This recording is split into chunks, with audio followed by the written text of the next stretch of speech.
Okay, great.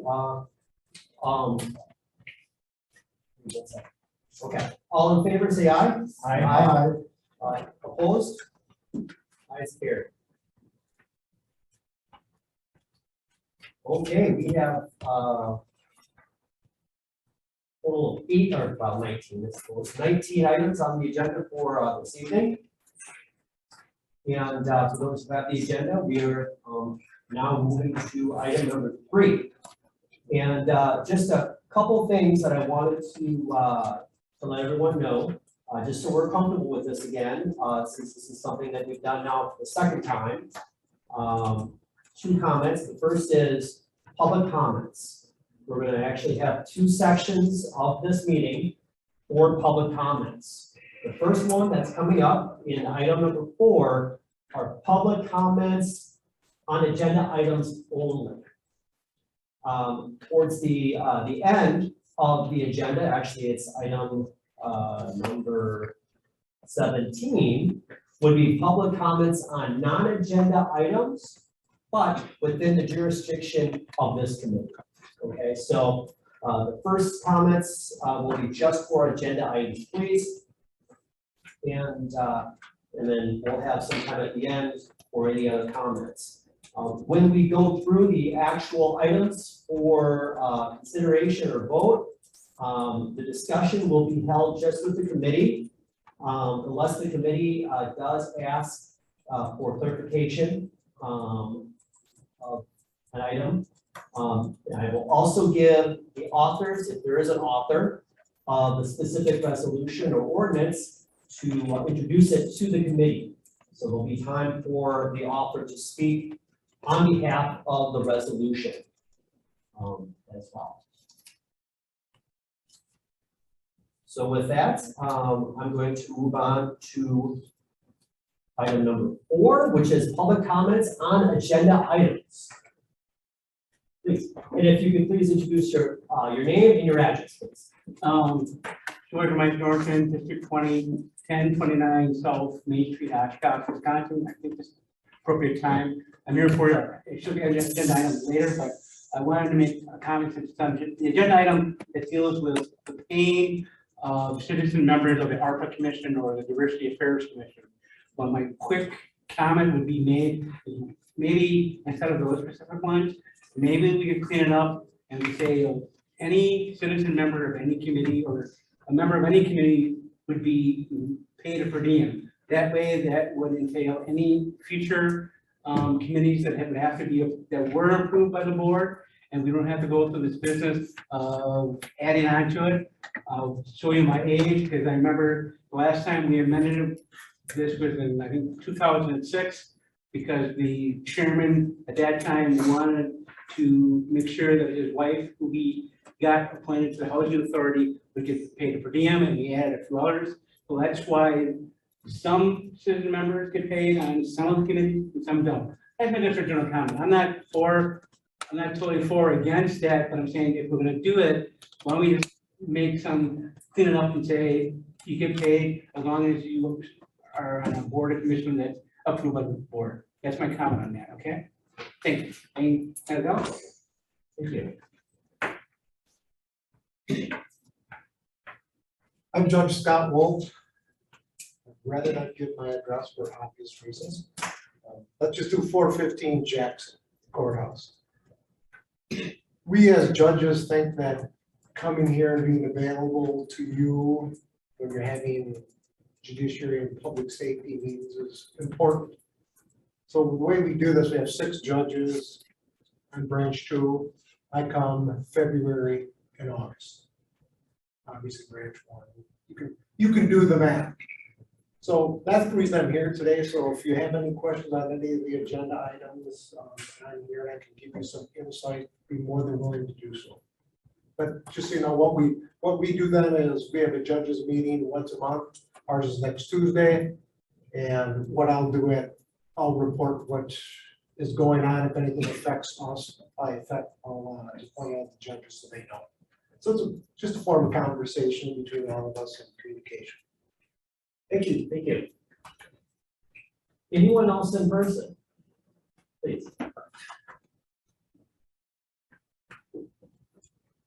Negan, 37, 116, Armour, Wisconsin. I'm here tonight to talk on several of the issues that are before you. Number one, I think that sheriff's resolution that's coming forward for the 150,000, I think that's very important that you definitely accept that. It's going to help out. We're one of the few counties that is with these opioid crisis and all that. We're one of the few ones that we're getting over $3 million in grants and this and that from some of the meetings I was at. So you'll be surprised at hearing more about that. But this is one of the levels I think that will help very much so there. As far as for the ARPA and the Diversity Affairs Commission, I have no problem with that. Anyone that's on a commission is fine. I've signed anyone that's been had it, I've always put on it. But, and I know this isn't on the agenda, but being that our previous supervisor just talked about it, I think you gotta take this one by one, because all of a sudden you're gonna have anybody that gets appointed to a committee, all of a sudden they're gonna say, well, they'll get paid, we'll just appoint you to a committee. And I don't think you should do that. I think if you're gonna do that, I think you should go one by one. That's just my feelings on that, but I know that's not all on the agenda tonight. The big thing that, and as far as on the, I'd like to hear more about what Supervisor Fulham is going to talk about there. I have my feelings on that with the district attorney and also our DA's office and also the corporate counsel, how you're gonna weigh out some of that money with our own people right here. One of the bigger things that I'm here tonight for is the minutes that we can go ahead and hopefully appropriate, because I think you all know that our meetings are getting carried way too long. And I did have some people, and you were allowed to put in for 2 per diems the last time because it went over the 12 o'clock, even though it was 15-20 minutes, they still put into it. And I've got to follow by a budget. So if I got to follow by a budget, everyone is going to have to follow by a budget. And of course, we all know that we're supposed to keep a zero budget. Well, I can tell you right now, if we keep on going the way we are, we're not going to be able to keep a zero budget on the county board. And so what I'm asking for tonight is for you guys to go ahead and approve that we go for each supervisor gets 2 minutes twice on any resolution or subject to talk about. I think that'll cut down some time because, and not that I want to cut anybody down, but I think that some of you are going ahead and are saying the same thing over and over. We'll say, yes, Tom's the same thing. I agree, carry on. No, the same thing is being said over and over again. And I think that'll cut down somewhat there and help us cut down on that. Otherwise, I'm going to have to go ahead and I'm going to have to start cutting the things out of the agenda. And I know you guys don't want that because everybody has their own particular thing they want on there. And so we got to do something. So I would hope that you guys would support that and carry it on to the rest of the board. So there's other things on here, but I'm not going to carry away because I think there's some other things that I would like to hear about before I make comments, but them are some of my main things. I thank you. Great, thank you. Anyone else in person would like to speak? For those who are joining us on Zoom, we are having video issues, though we do have audio. And I don't know, can they raise their hand or do we not have that ability? Yeah, they should be. If there's anyone on Zoom who would like to speak, please use your Zoom hand.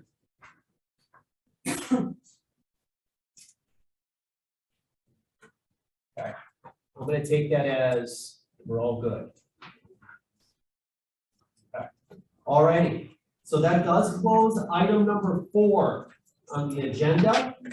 Mr. Stafford, we might have one. Oh, I'm sorry. We got a thumbs up. He's saying you're right. Well, that's what I don't know. Is that the same, right? Or is that the only thing they could get? All right. Well, let's try. Let's try and see. Morris. You know, Brian, this is Morris Cox. I'm just here to observe. I see we have the 150,000 that the P&F committee approved for you tonight. And so I'm just really sitting in to, see that that particular item comes and gets voted. Okay. That's all I have to say. Okay. Thank you very much. Okay, with that, we are now going to close item number 4 and move to Item number 5, communications shared by committee members. Anyone on the committee have anything you'd like to share?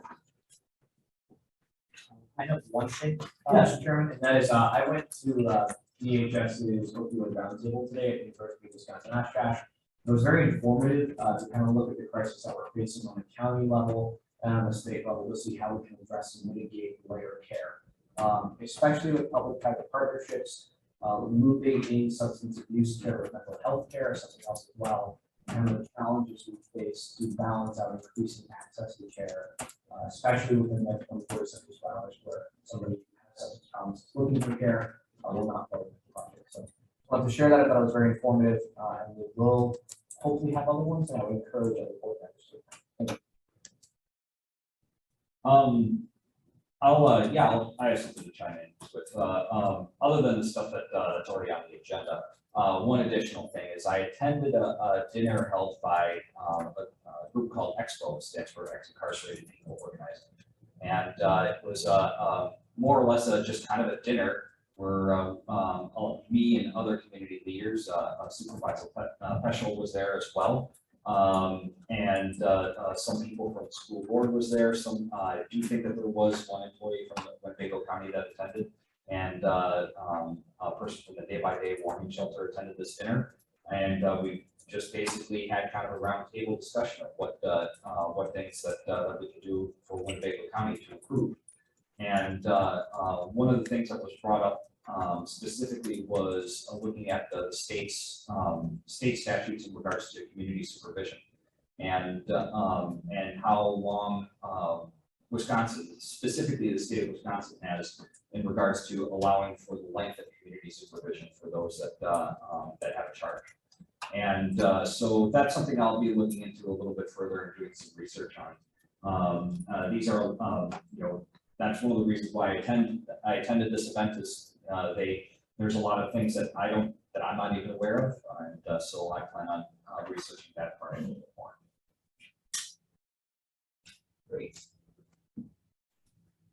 Okay, one thing I forgot to mention for myself, and I'll say it now, I hurt my back, so there might be a point where I'm going to be in a lot of pain, so I might have to get up. If I do, I'll ask if we want to take a recess, or I can give it to Supervisor Dufferin to take, just so you know, so you're not like going out with Supervisor Dufferin.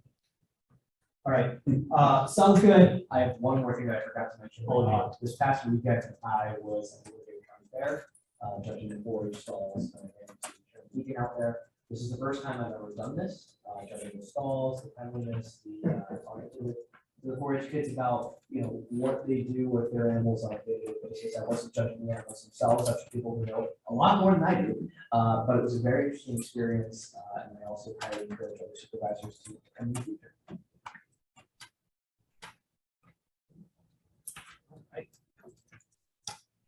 Okay, I just want to make sure you don't have. Okay, all right.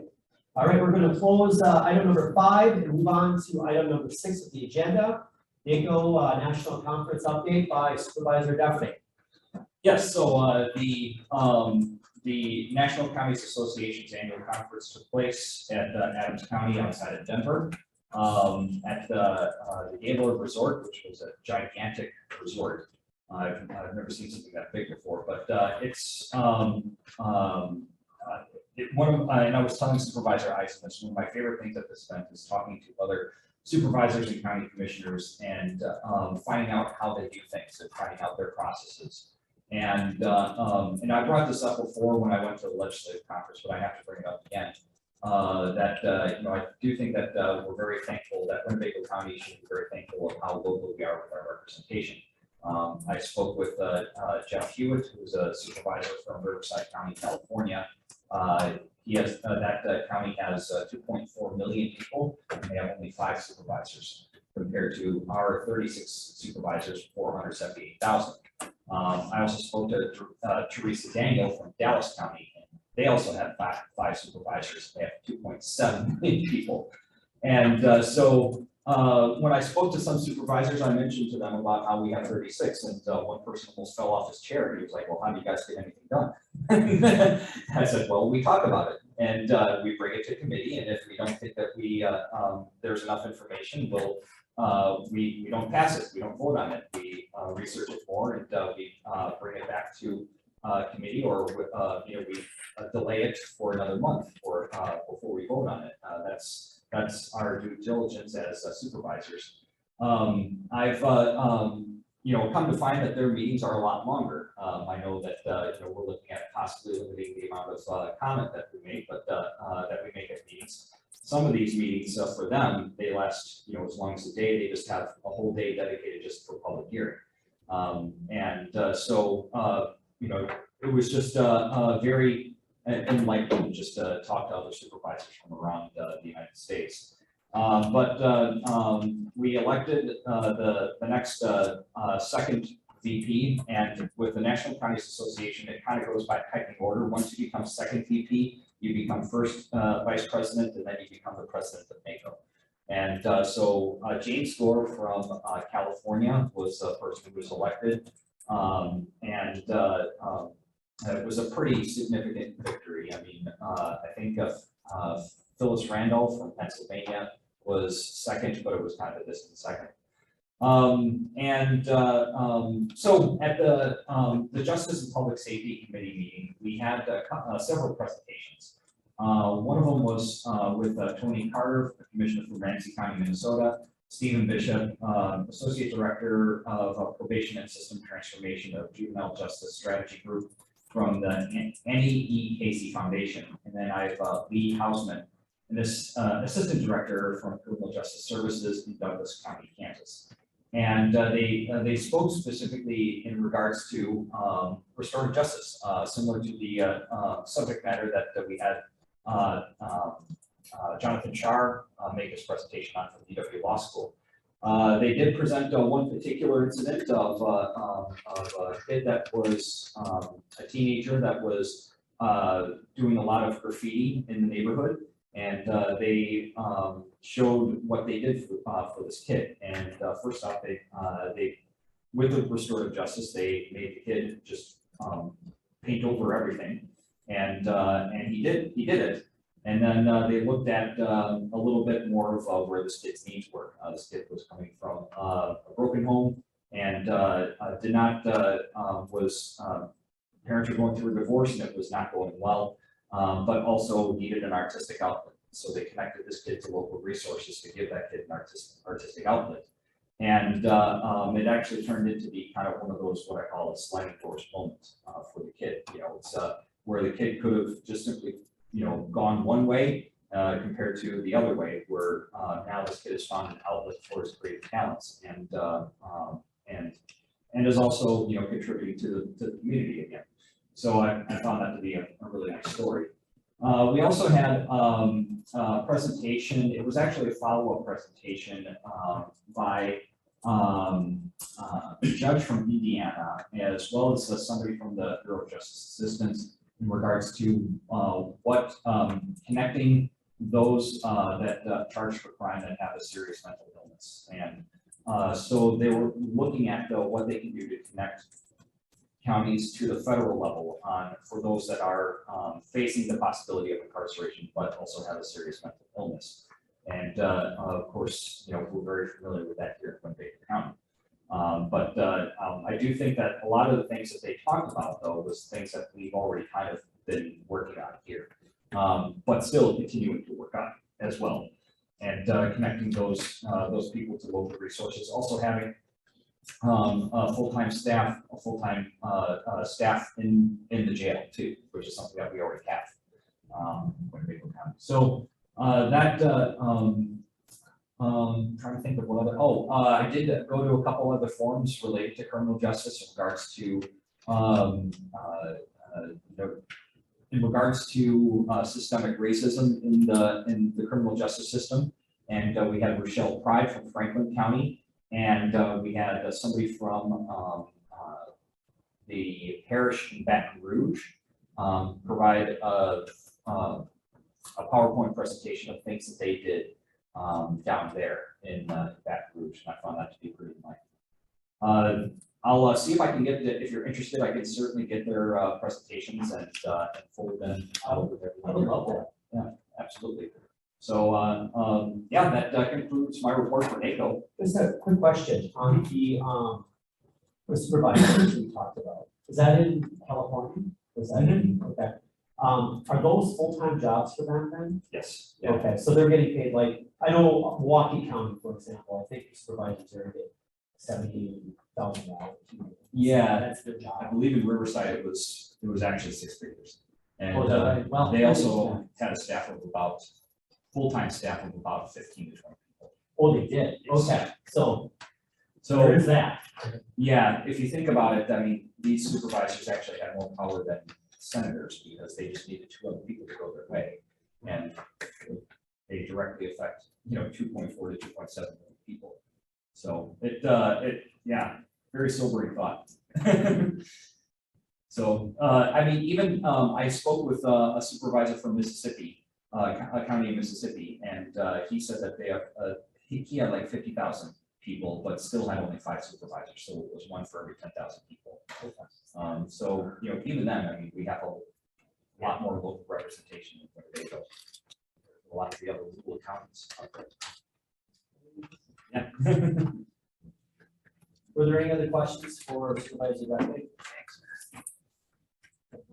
Okay, we're going to close item 6 on the agenda and move to item 7, JPS workshop on committee structure, right sizing update. 5, Supervisor Depredate. Yes, so, the Wisconsin Counties Association actually did a presentation and a webinar about committee restructuring and right sizing in December of 2021. And it's actually available on their website. If you go to wicounties.org and then you click on event and then past event materials, and you'll see the December 13th, 2021 PowerPoint presentation, as well as a YouTube link. It's a 1-hour presentation with Andy Phillips, as well as the county administrator from La Crosse County and the county administrator from Ozaukee County. They talk about what they did to restructure their committees, and this was some the Wisconsin Counties Association, Sarah Dietrich, that I spoke with. She said that it probably would be best for Winnebago County to start the process now, and then examine it, study it, and then put forth a plan to be ready for 2024. So this is something that we probably definitely should not do, right away. We should, this is something that we need to have a consensus on as a board and have it ready for 2024 for us to look into it. But there was, with what La Crosse and Ozaukee County did is they basically looked at 5 different areas that they cover. They've got criminal justice, they've got human services, they've got land conservation, and there's a couple more areas. And then they kind of dissected which committees, existing committees that they have that fell under this. And, are there committees that could just simply be consolidated? One thing I've come to find is that La Crosse County does not have an ADRC committee. They roll that into the Human Services Committee. So anything that's ADRC related has been brought into Human Services, and that's now part of their agenda. So there's a couple of committees that they looked at where they felt that they could just simply absolve into one single committee. And then also too, if there's if there's some departments that don't have any big issues that they need to bring up, the department heads, they can just simply, provide a report to the chair, and the chair can read them at the committee meeting, but the department heads don't necessarily have to be there if they don't want to be. Or, if the supervisor requests them to be there, then they can be, certainly. But they didn't have it as a requirement. One other thing too is that they looked at with La Crosse and Ozaukee County is they decided to go away from the per diem payment, which is, I know that we're looking at a resolution right now about per diem payments, but they went away from per diem payments and went with a monthly salary for supervisors. And I think, can't remember off the top of my head, but I think it was anywhere between 6,000 to 7,000 a year per supervisor.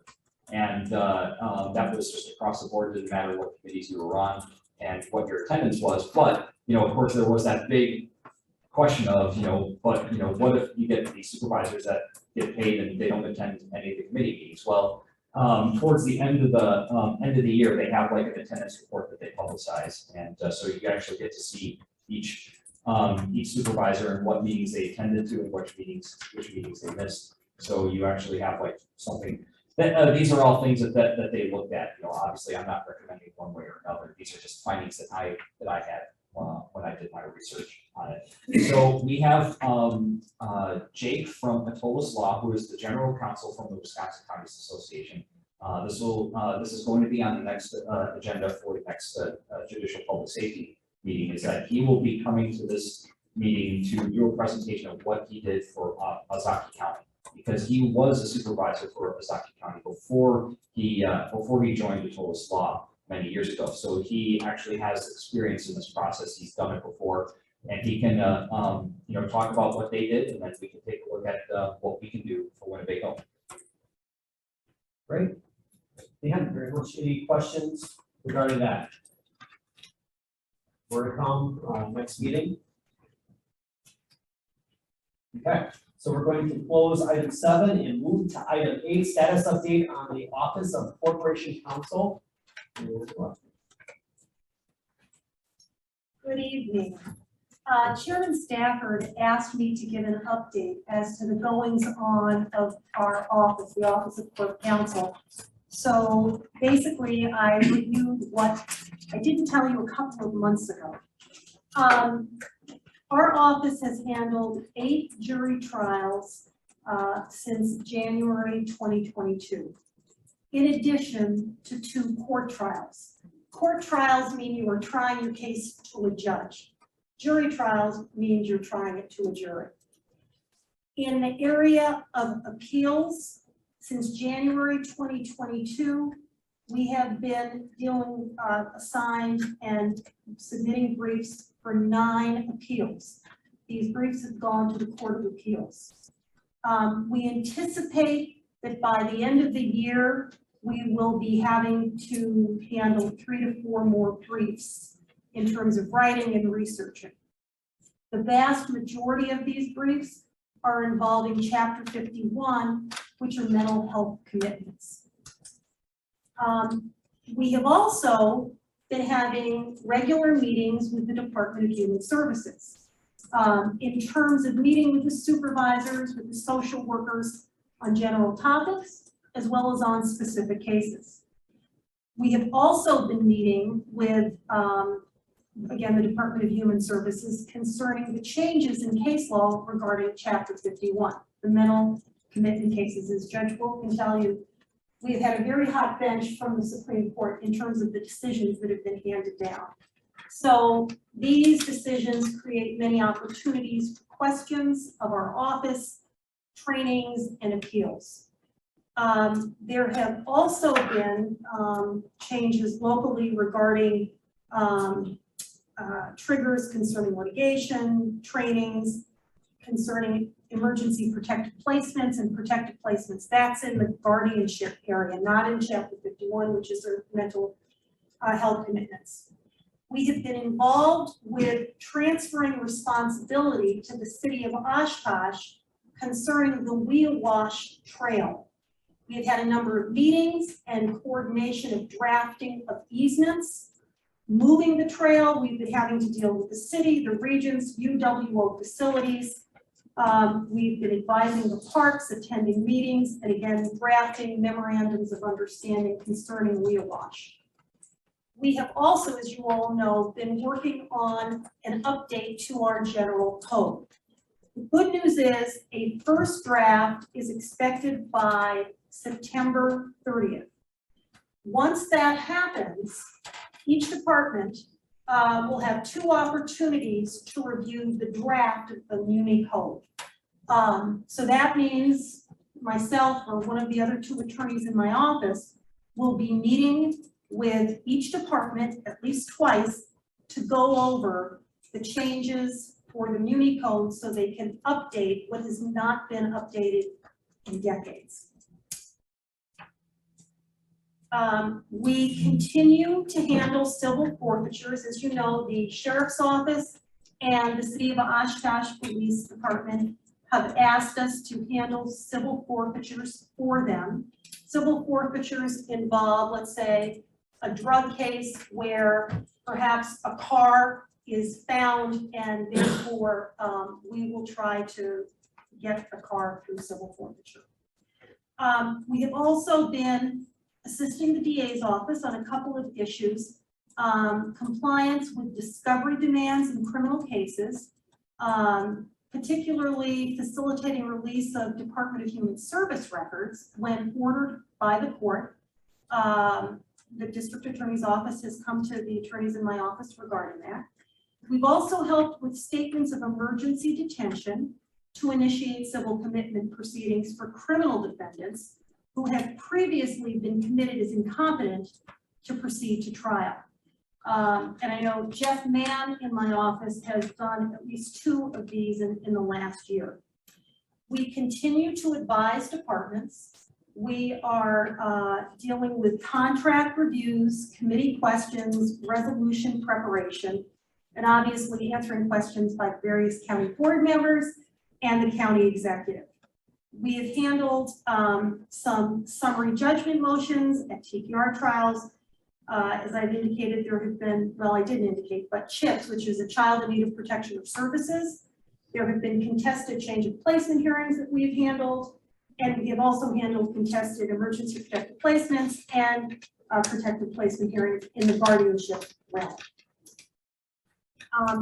The other thing I wanted to bring up, actually pursuant to Chairman Stafford's request, was to review some case law that was handed down, most recently a case called Friends of Frame Park versus the City of Waukesha. And this is a Supreme Court decision, and it was filed on July 6, 2022. Basically, the Friends of Frame Park was an association composed of members who own property, work, and pay taxes in Waukesha and make use of the parks. And this association wanted information about Waukesha's plans to bring amateur baseball to Waukesha. So Waukesha provided all of the documents, but for one item, a draft contract. And Waukesha denied access to the draft contract to protect ongoing negotiations. So the Friends of Frame Park appropriately brought a mandamus action the day before a common council meeting, seeking access to the withheld contract. The next evening, there was a common council meeting in Waukesha. The next day, Waukesha decided to release the draft contract, stating there was no longer any need to protect the city's negotiating position because something had already been decided. Now, the issue in this case, and I think this is why Chairman Stafford wanted me to raise it, was attorney's fees in public records cases. And the critical question was, did the requester, the Friends of Frame Park, prevail? And therefore, were they entitled to attorney's fees? So basically, the Wisconsin Supreme Court, it was a split, it was a 4-3 decision, but the justices agreed, 4 justices agreed, that to prevail in whole or substantial part means a party must obtain a judicially sanctioned change in the party's legal relationship. And the court concluded that in temporarily withholding the draft contract, Waukesha complied with the public records law. The court applied a balancing test. They acknowledged that Waukesha had a strong interest in non-disclosure because they were protecting the city's negotiating and bargaining position. Number 2, Waukesha recognized the balance of interests would shift after the common council meeting and after a decision was made. And as soon as that decision was made, they properly disclosed the draft contract. And therefore, the Wisconsin Supreme Court concluded Waukesha did not violate the public records law. And therefore, the Friends of Frame Park was not entitled to attorney's fees. And I think what the 4 justices looked at was the United States Supreme Court case of Buchanan, where the United States Supreme Court said the term prevailing refers to one who has been awarded some relief by the court. Now, in this Friends of Frame Park decision, what was interesting was the majority said it is unclear whether voluntary compliance after a lawsuit could still allow the requester to pursue fees. And the court said, we reserve that question for a later day. So the bottom line is that there were no attorney's fees in this case. And again, the holding, regardless of whether the Friends may pursue fees after voluntary delivery of requested records, the Friends could not prevail in the mandamus action, and therefore they were not entitled to attorney's fees. And can you give us the caveat for future considerations in this case? Well, you have to do a balancing test. Well, if you want to have a lawsuit, and if you think that you're going to get attorney's fees for it, don't count on it. Thanks to the Supreme Court.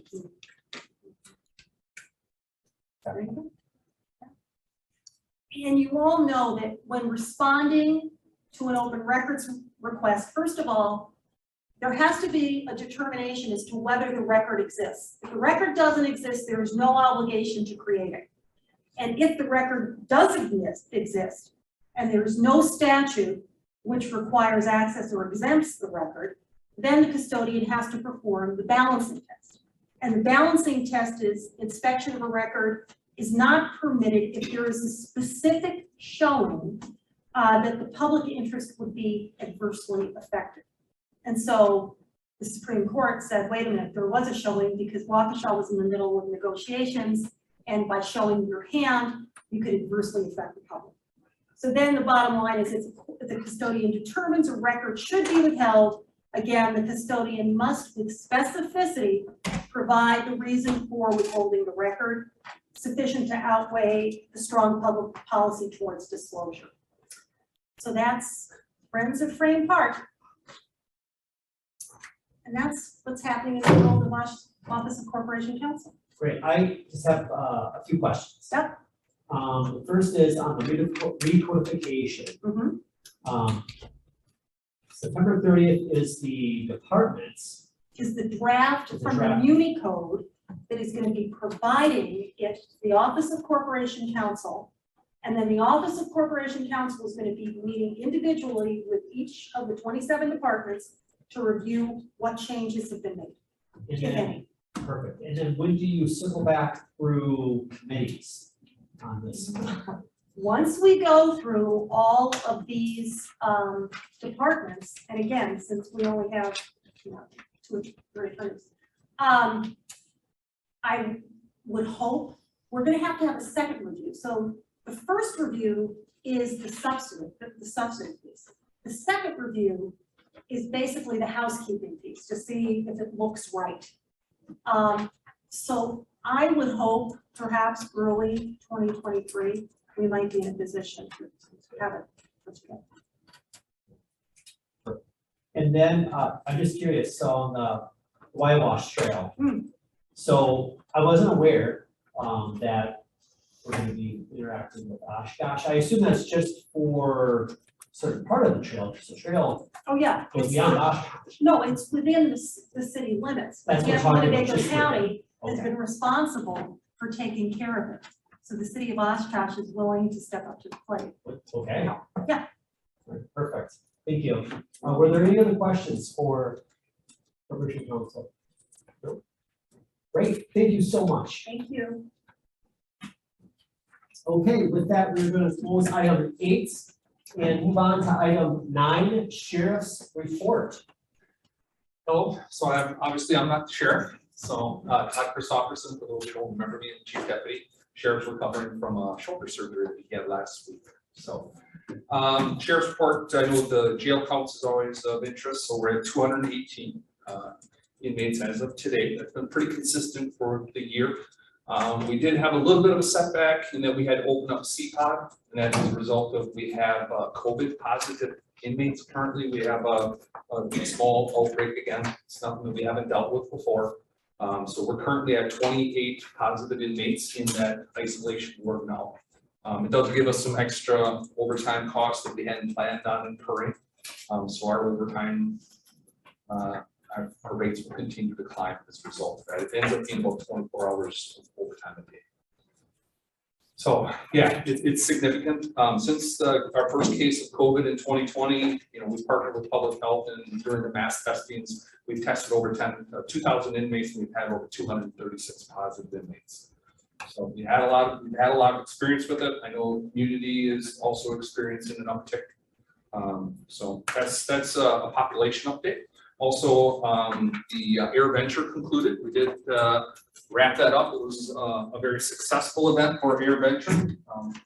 For those of you who are new to the board, for the special events, we would always do an after action review, which would summarize the event, are basically actions there and what occurred on a high level type overview.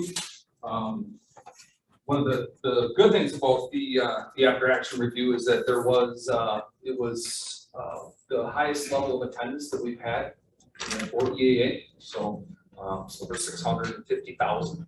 The previous high was in 2019. We had just a few incidents as far as from law enforcement purposes. We had a drunk driver. Most of our we did have an individual that was doing some peeping Tom type things in the showers. We were able to apprehend that individual. So, but overall, it's a good family event. We are there mostly for traffic correction response. That we had 3 minor, which you would account to like fender benders with aircraft hard landings, taxiing type little lane collisions. One of our biggest threats we usually anticipate is we prepare extensively towards weather. We were fortunate that we did have the very first Saturday of the EAA. We were predicted to get heavy storms, and they kind of did the Winnebago split, a little north, a little south, and we didn't get a lot. So a couple little light planes were tipped over, but other than that, it was a very successful event, and everything went really well. Let's see, for the budget, we did meet the county exec today, and we were able to finalize the budget that we do plan on presenting to you folks. So at the next meeting on September 12th, we will present our budget for you guys to consider and to review. And unless you have any questions, that's it for the sheriff's report. And this is something that I guess I'll start asking every month. Do you have the numbers for the month of July's both fatal and non-fatal overdoses? I can tell you where we are right now. So for 2022 overdoses, we're at 14. And we have 11 pending, waiting on the toxicology report. So for some comparisons sakes, we're at 2021, we had 41, 2020, we had 37, and 2019, we had 20. So we are, it's still a big concern. The majority of those, when we look at the toxicology and what accounted for the lethality, it's fentanyl. So I had previously shared with you folks that, when we initiated our Narcan program in 2016, we experienced an overdose. We would give 1 dose of Narcan and the person would recover and there were no problems. And then as fentanyl has started to been laced with drugs, include everything from it's added to heroin, meth, marijuana, edibles. It's there, people don't know about it, they overdose. And we've had individuals where we've done 6 deployments. Our deputies now carry 2 on their person. Regarding that, Yes. There's a program out there called PARI. Have you heard about it? It's an acronym, PAARI. Okay. I don't know the acronym, but tell me what the program is about, and I may know. Yeah, to be quite honest, I don't quite remember what the acronym stands for. But the program is essentially, and I think that there's another program out there with a different acronym that's pretty much the same concept. But it essentially is somebody that is an active opioid addiction. They come to law enforcement and state that they wish to quit, that they wish to, and they would be available to turn in all of their paraphernalia. And as long as they are, earnest with their admittance and they're going to want to seek treatment, they would not be facing charges, and then it would be put on a path of recovery. Yeah, there's actually was just a grant was approved at Personnel and Finance for that, should be coming to the county board as the rapid response team for Winnebago counties through Human Services. Law enforcement, we also have that program. It's designed for a warm handoff. It's also the same people on their exit from jail were coordinating with those individuals as well. Okay, so there's a grant that's coming in Yes. regards to that? Yeah, you should see it on the county board. It was approved at Personnel and Finance, and I'll discuss that on the next agenda item. I don't want to get ahead of myself. Sure, okay, great, well, that's excellent, it's a good segue. I did have a couple other questions too. Sure. In regards to our jail population. Yes. Just, and this is just from like the previous district attorney, he talked about how like our previous jail population was kind of like 30%, 30%, 30%, where it was 30% held pre-trial, 30% serving a sentence, and 30% that was revoked from parole. Yes. Or community supervision. What's your estimation of our current 212? Like, is that still kind of like 30? Well, I can tell you that one of the things we look at is in the annual reports every year, we always look at our jail populations, and we track non-sentence, felon probation holds, misdemeanor probation holds, ES sanctions, people that are sentenced. And our monthly average, I can just show you this, we track it very closely, and we share those. Okay. So those are numbers that we maintain hard data on. And that's just, for example, what 2021 is. I would say, just anecdotally, I don't have we do an actual report for average daily population by month. I would say anecdotally, going off date, this is Lieutenant Amber Rosick. She's one of our operations lieutenant. She's like the glue that holds everything together in the jail. So I'll ask you to weigh in on that. Do you think our population is demographic wise is still the same? Yeah, it's staying pretty much the same. Okay. So is ES sanction, is that just simply like crimes, misdemeanors, or crimes, revocations? Those are felony probation holds that people go to prison and they get released, and then for some reason they have to get put back under some type of a sanction, and they come to us rather than going to prison. So we get actual full reimbursement from the state for those, because we're basically like a housing unit for them. Right, okay, so those are essentially, they're just violating the conditions of their release, not Yes. necessarily committing a crime. Right, so Okay. so like a lot of times it'll be like if you are, you had dirty UA, I would say, or you were failing to meet the requirements of required counseling, or you didn't do job searches, or it's designed to be a tool as a sanction to get people to say, hey, wake up, you need to follow your conditions, or otherwise you're gonna be looking at revocation. Okay, And for today's count, ES sanctions were at 20, and those are all Winnebago County inmates. If we wanted to have 80 ES sanctions throughout the state, we could, but the reason why is that we can't staff for it.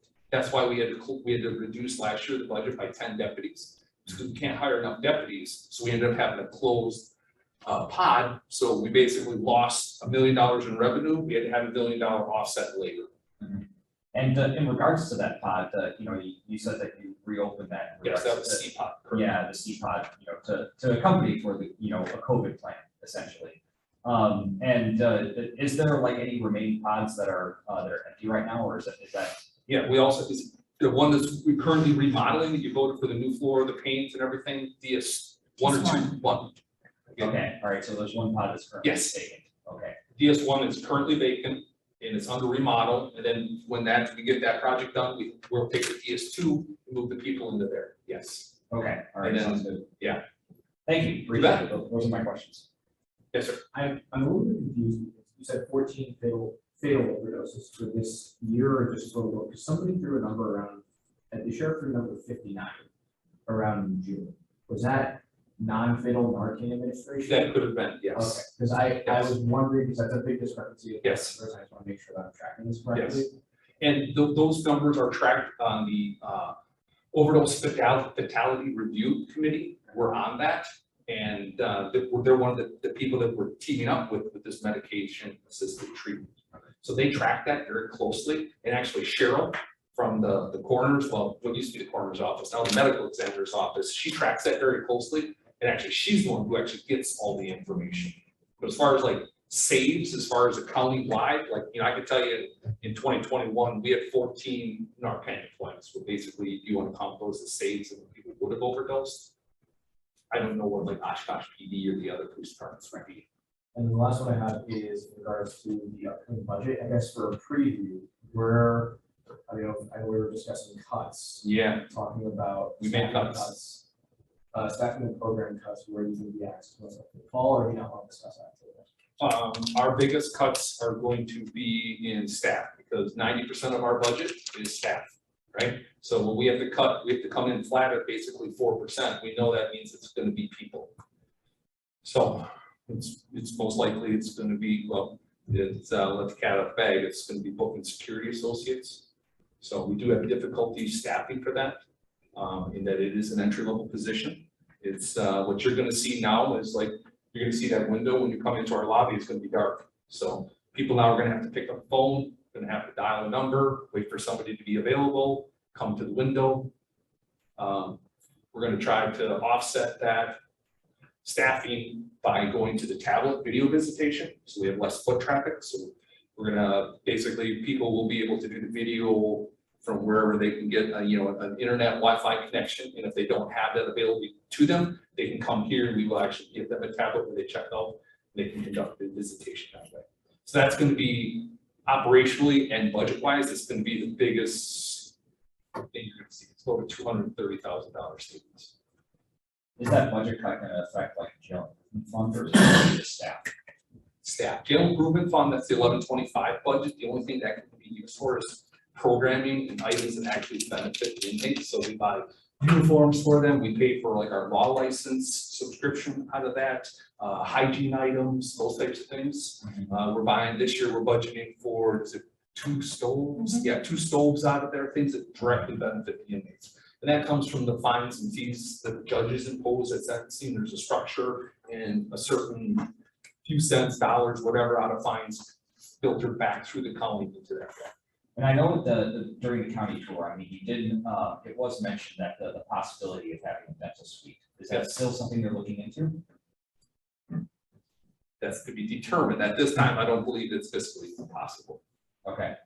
Okay. Based on the budget that we prepared now, Okay. I can tell you that. Okay, thank you. Okay, thank you very much, appreciate it. Okay, we're gonna close item 9 and open item 10. That is a consideration and vote on a resolution authorize the sheriff's office to accept a reimbursement grant of up to $150,000 for medication-assisted treatment program from the Wisconsin Department of Justice, Division of Law Enforcement Services, Comprehensive Opioid Stimulant and Substance Abuse Site-Based Program. Yes. Wow. So, normally this would be something that we would present to the Judiciary Committee first. However, based on the timing of this grant, as Supervisor Cox had mentioned in the public comments, we did go to Personnel and Finance Committee first, and that was because of the timing. So the grant, we became aware of it in June. We applied immediately. We found out about it the last week of July. And the timing was such that the grant actually opened up August 1st, and it's only good for 1 year. So in order to maximize the operational period that we could actually make withdrawals from, we wanted to get it through PNF last week, Judiciary this week, and we can get it on the full county board vote next week. So there was one clarification that did result at the Personnel and Finance Committee. It was in regards to the actual resolution, if you have that. It's line number 3, it reads authorize the sheriff's office to accept a reimbursement grant. And it said up to $150,000. Corporation Counsel thought it would be clearer if we got rid of the up to and just had it reimbursement grant of $150,000, because we actually did receive the amount of 150. And so that would also be a clarification on lines 22, where you would scratch the up to. So this money is a $150,000 grant. It's for medication assisted treatment. which is the medical term or the chemical term for it is naltrexone. You may be more familiar with it, you've heard of it, Vivitrol.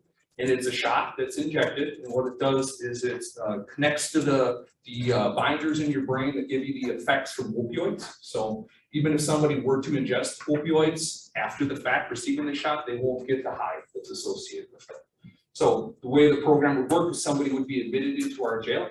As part of their admittance, our inmates, each of them are screened and each have their own individual medical plan. And this will be a voluntary program. So if somebody was at the point of they wanted to go towards recovery, they wanted to seek treatment, they could volunteer for it. We would set up a timeline. So typically we're looking at, we want to have the person to be sober when they're going to get the shot. So you're talking 7 to 10 days. Sometimes it makes sense to give it to them early in that cycle. Sometimes if they're going to be here long term, a month, 2 months, whatever the case may be, it makes more sense to give it on the back end of their sentence. So each person is going to have an individualized treatment program. They get the shot effects is good for 30 days. The prohibitive factor for the shot so far has been the cost. We haven't been able to do it because this is the first time we were able to get grant money. It's $1,500 to the ballpark per shot. We are trying to explore avenues to see if we can get Medicare rates, or I should say medical assistance rates, and we might be able to do that, which would help lessen it. We hope to have those answered to you by the time we get the full county board next Tuesday. So it obviously, much like Narcan is like reactive. When we see somebody overdosing from law enforcement, we go there and we try to save them. This is preventative. This really builds on the pillars already that we're working with Human Services. They have a program.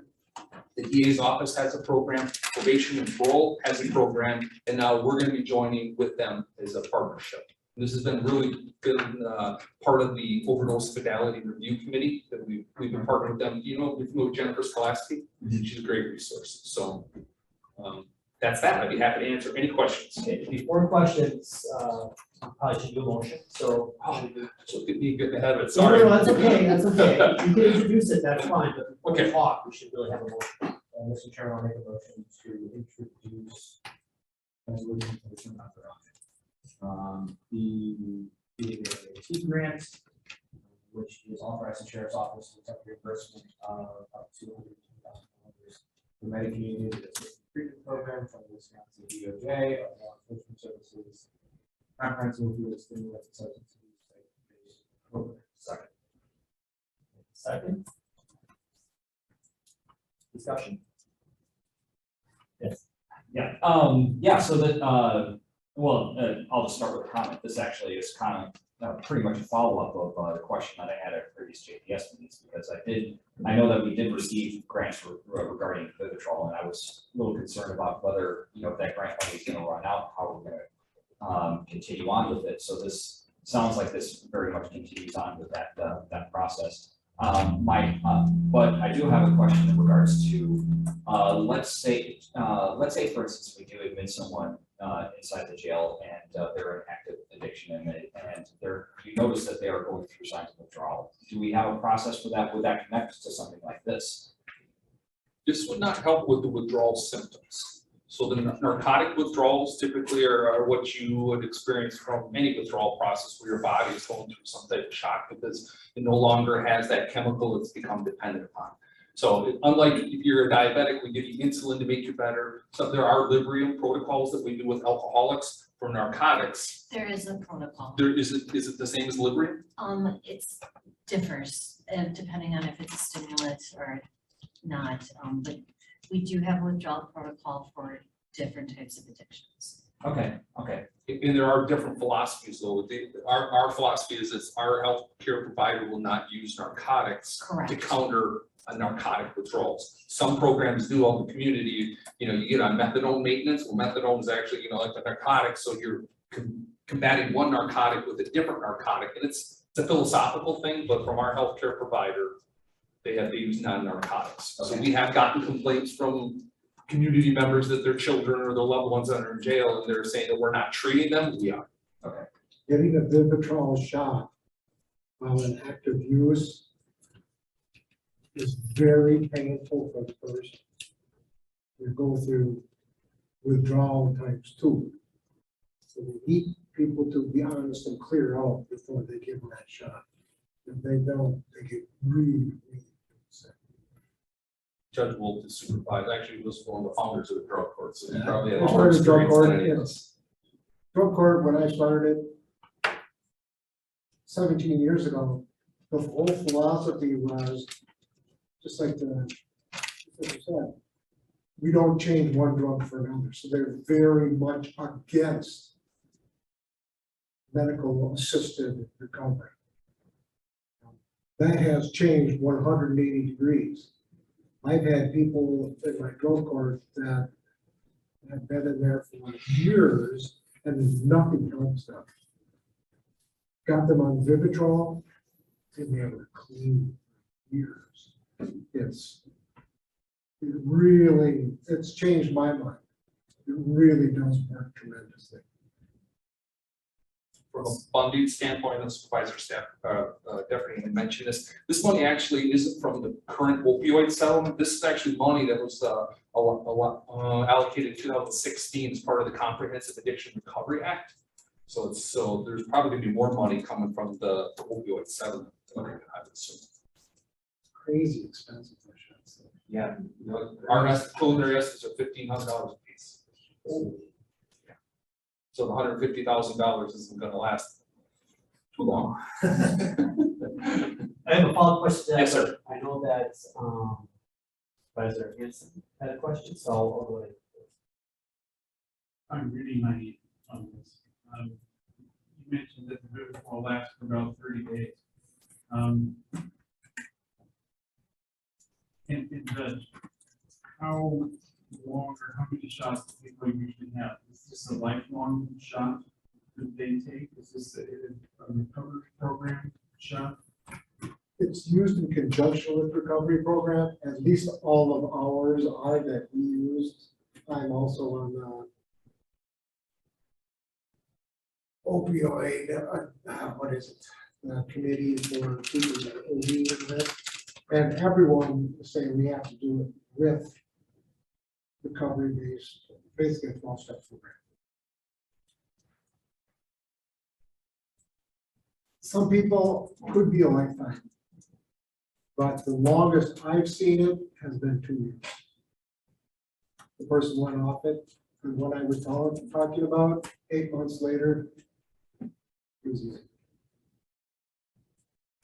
It was the longest time he's ever been clean, and it did work for him. It was just amazing. I didn't think anything would ever work for him. They did, but at that cost, it's hard to justify. Sorry, is that normally a cost that is borne by the county? Like is individual out of pocket, state Medicare, Medicaid? I really don't know. Yeah, I don't know. Curious. That I don't know is that we're kind of like the last, you talk about community programs, you talk about different pillars. So the DA's office was able to get grant money, probation and parole has access to it, solutions recovery does. So we're on the very front end, and I guess that's the impetus now is to try to get people earlier into it. And the grant, like I said, became available in June. We had applied for other grant funding. We declined it because it really wasn't the focus of law enforcement. They actually told us that this grant was coming out. So we quickly applied for it, received notice at the end of July. So it's very short, and I won't say we're a pilot program, but I don't know other places that are doing this. So doing the math, that's 100 doses. Thereabouts, yes. Okay. There will be a little training associated with it. Okay. Yeah. So we'll say around. Yep. Are we expecting that we're going to take the entire year to spend, or are we gonna run out like mid-year with this? It all depends on our population base. I think that we're gonna be able to get through the $150,000? Yes. Yes. And But then really, after that, we know what happens. So we work closely with Human Services. So you've heard this already. We have an embedded social worker in the jail that is also partners with our health services unit. So between the medical assessment and the social worker assessment, they're going to determine who are our good candidates, just like they do in the community. Because we all know that recovery doesn't work if the person isn't ready for it. So the person has to be ready for it. It's just like drug court. Drug court is not gonna work if the person's not ready for it. And sometimes jail is that I'm at rock bottom, I've hit it. The sheriff mentors a drug addict who's been sober for several years now. He had to bring her into his office and show her dead on the side of Highway 41, us now canning her back to life. I think that was the 4th time. And that was the time where she hit rock bottom and she said, I'm ready for recovery. So we don't know when that journey occurs in somebody's life. So that's why social workers and our healthcare workers are gonna make that decision. And are there any strings, I've looked through it, and see, are there any strings attached from DOJ to get this money, anything that we have to do or provide? No. Okay. And are there any additional costs associated with administering this that we have to account for? No, the initial training is the $3,000, I believe is covered, is part of the health, $3,500, our health services unit just has to do some certification training. They'll do that with the additional nursing staff. There's no additional fees from our health providers. We already have, it has to be refrigerated. We already have the refrigeration equipment necessary because we have to store COVID. Okay. The vaccines for that. So we have all of the infrastructures in place. If we didn't have 24-hour nursing, and if we hadn't gone through COVID and we had to do all that, those would be different responses, but we actually have the operational capacity to do it. Do you have any questions? Well, the call, of course. Oh, I didn't hear, okay, I guess we're calling, Point of order, Mr. Chairman. The amendments that Mr. Christopherson had, the up to point, I would like to move to incorporate those as per the recommendations of corporate council. I'll second that. any discussion on the amendments? Here, yes. Supervisor Plum, do you want to repeat that? Yes, so I'm correct. So I want to jump in. It was instead of up to $150,000, was it just right? Yeah. I can read it. Like, Taking out the words up to. yeah, up to. So line 3 up to removes, Yeah, line 3. Or sorry, line 4, which is what Up to. line 3 and 4. No, just line 3, sorry. Up to, or just remove up, and then Just remove, yeah, up to is up. just up to. And then also on line 4. And on line 22 as well. just want to make sure we're capturing the board notes as well. Brian, Yes. Brian, this is Morris. I have a copy of what we passed and you're not looking at line 22 where up to is also in the resolution that you'll want to get rid of. Yes, I'd like to strike that as well. Thank you, Supervisor Cox. Yeah, we had said that 22 as well would have to be adjusted. Okay, Thank you.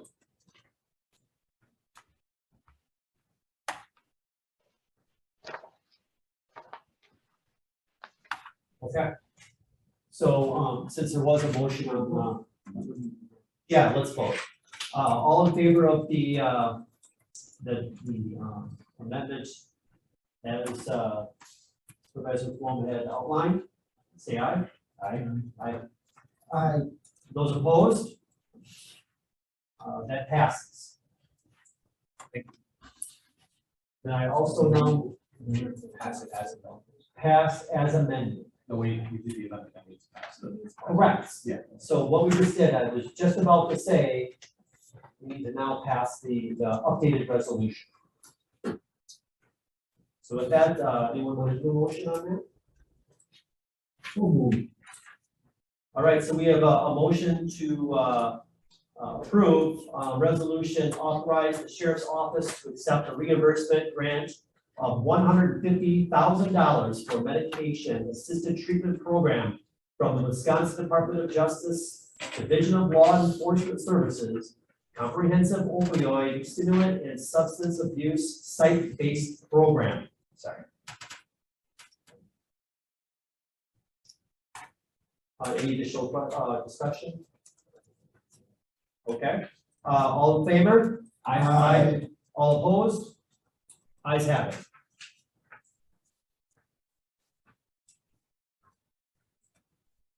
Okay, that closes item number 10 on the agenda. We now move to item 11, which is consideration and vote ordinance amend Winnebago County General Code Section 1.12 sub 10 to provide per diem payment and expense reimbursements to non-supervisors who serve on the ARPA Commission and the Diversity Affairs Commission. Second.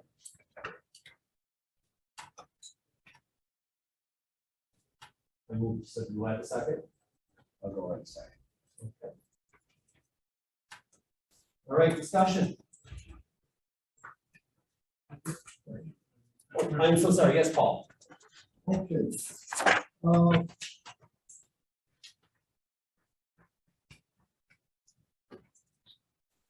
This is incomplete. I thoroughly agree with the need to identify this, to add this to our general code. But if you examine the general code and you also look at the committees, commissions and boards that are out there, there are untold, I would say there are probably dozens of citizen members receiving per diem that are not identified. I can give you one personal example. My wife is a county executive appointee to the Winnebago library system. And as a county employee, appointee, she was entitled to per diem from at least tradition. There's nothing in the ordinance that specifies a member of Winnebago qualifies, just as if you refer to that list of members, I don't see that there's probably nobody on the affirmative action committee who's a civilian, a non-supervisor appointee, or maybe somebody on the board of canvas, or somebody on the complete count committee. Certainly not on the East Central IPEDC committee. So that there's a lot of work to be done beyond what this item 11 is calling for.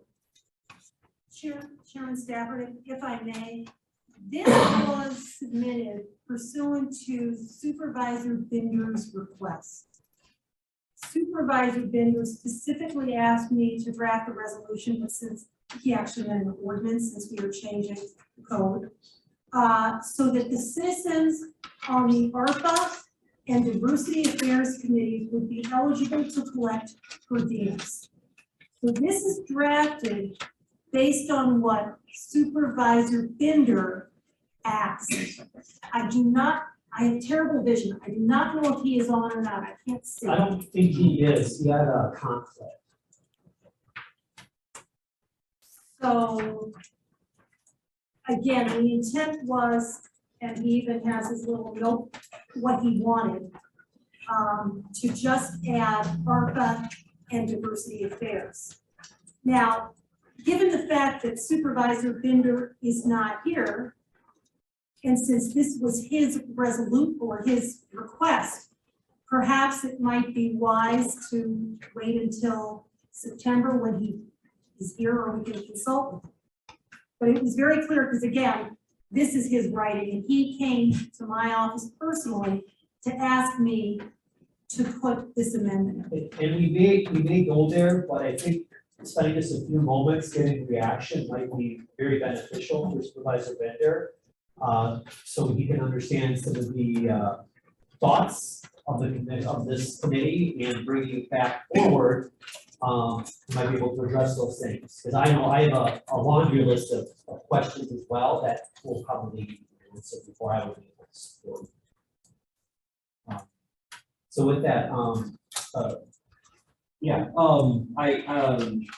I mean, I see what the supervisor Bender wants to do, and I also agree with Supervisor Eisen in the sense that basically what this resolution does is that it kind of picks and chooses which committees and which commissions and boards get to be compensated.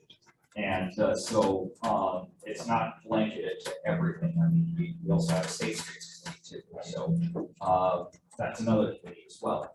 That and I know that citizens can get involved in that one as well. So so I mean, we have to be a little judicious on which ones are, if we're going to give it to one or two committees, then why not include all the other committees too that involve citizens or just simply non-supervisors as well. And that's really just a comment that I have here. We have to make sure that if we are going to be picking and choosing favorites of committees, commissions, and boards, we have a pretty good reason why we're doing so.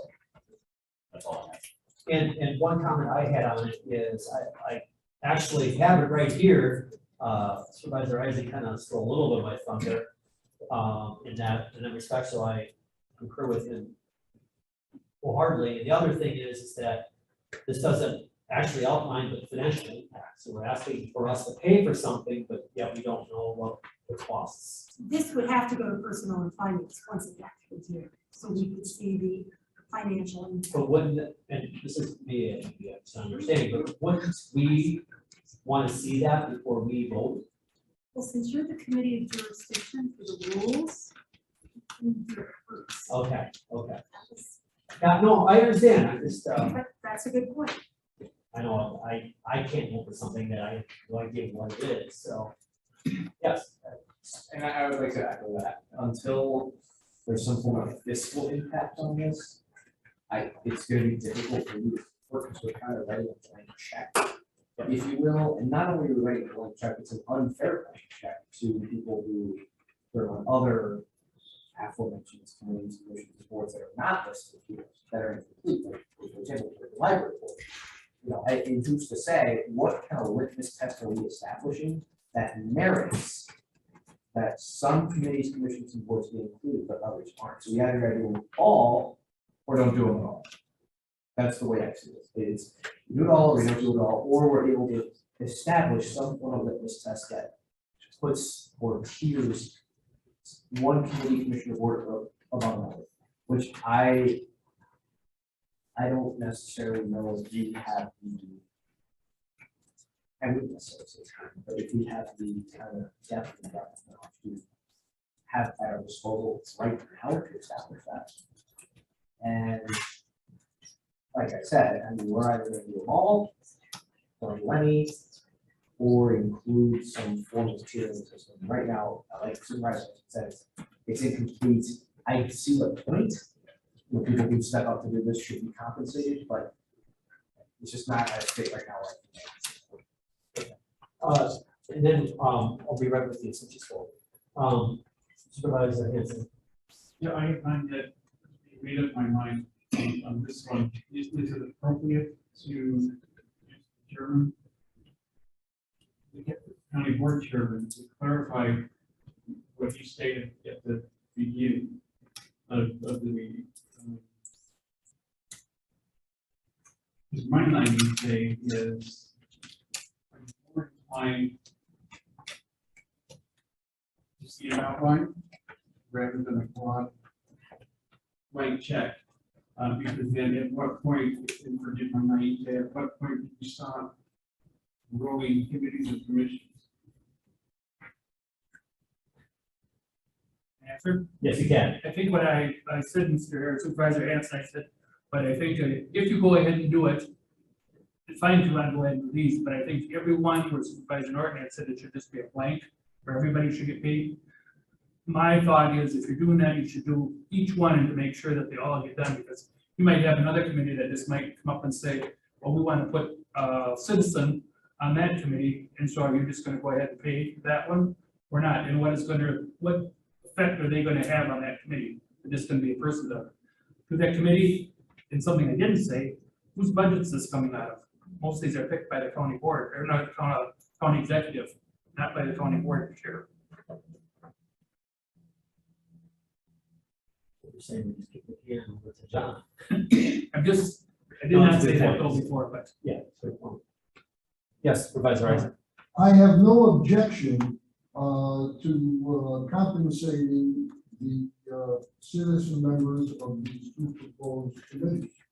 But the fact of the matter is, I don't think we're ready to consider that in the light of the fact that there are probably dozens of citizen board and commission members who are currently being paid per diem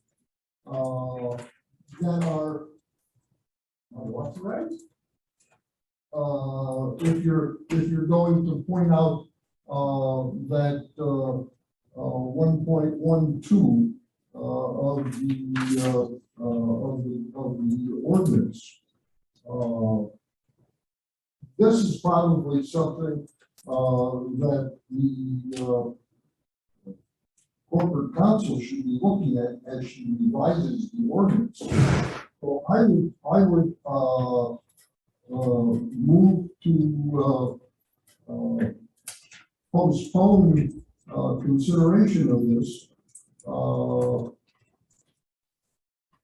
I hate to say until the corporate counsel reports back, but she's telling us that she's going to meet with the folks in September, but we're not going to have a final until 23.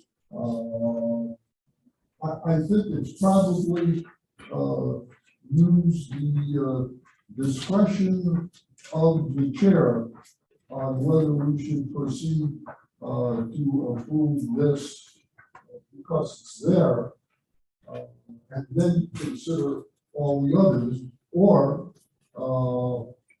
just as the custom has for the other commissions and boards, such as appointees to the various public library boards. I served on the Menasha Public Library Board for over half a dozen years, probably 8 years. And if we're going to go back and see authorization from that in 1.12, it ain't there. But I got paid for the years, and so has all the other members of these various boards. So, So do you are you proposing a motion to postpone, or do you? I think the chair should withdraw this this resolution, this ordinance, proposed ordinance, and just let the individuals on the various committees and boards know that they can apply for per diem reimbursement, just as it's been done on all the other committees since 2001, when the ordinance says it was last revised. Okay. So, I would propose to the chair to withdraw this simply because it's out of line with the bigger picture. Right. And before I make that, that's So I would actually, I would agree with Supervisor. I can table it also, possibly wait for Supervisor Binder to come back and actually state his case since he's here. I know the author would like to be here, but since he can't be here, I do think it's fair that he should be here if he wants to talk about this. But given that the resolution is incomplete, tabling it, postponing it, doing whatever, if there want to be edits before it's introduced, I largely agree with that. So the action is the same, it's just how we get there, and I want to be respectful of Supervisor Bender. So I'm going to actually propose a motion to table until the time that Supervisor Bigger can answer those questions that come before this committee. And that will be up to him when he comes back. Postpone is the proper motion, That's good. Yeah, so it's, I'll second. not table. did I say table?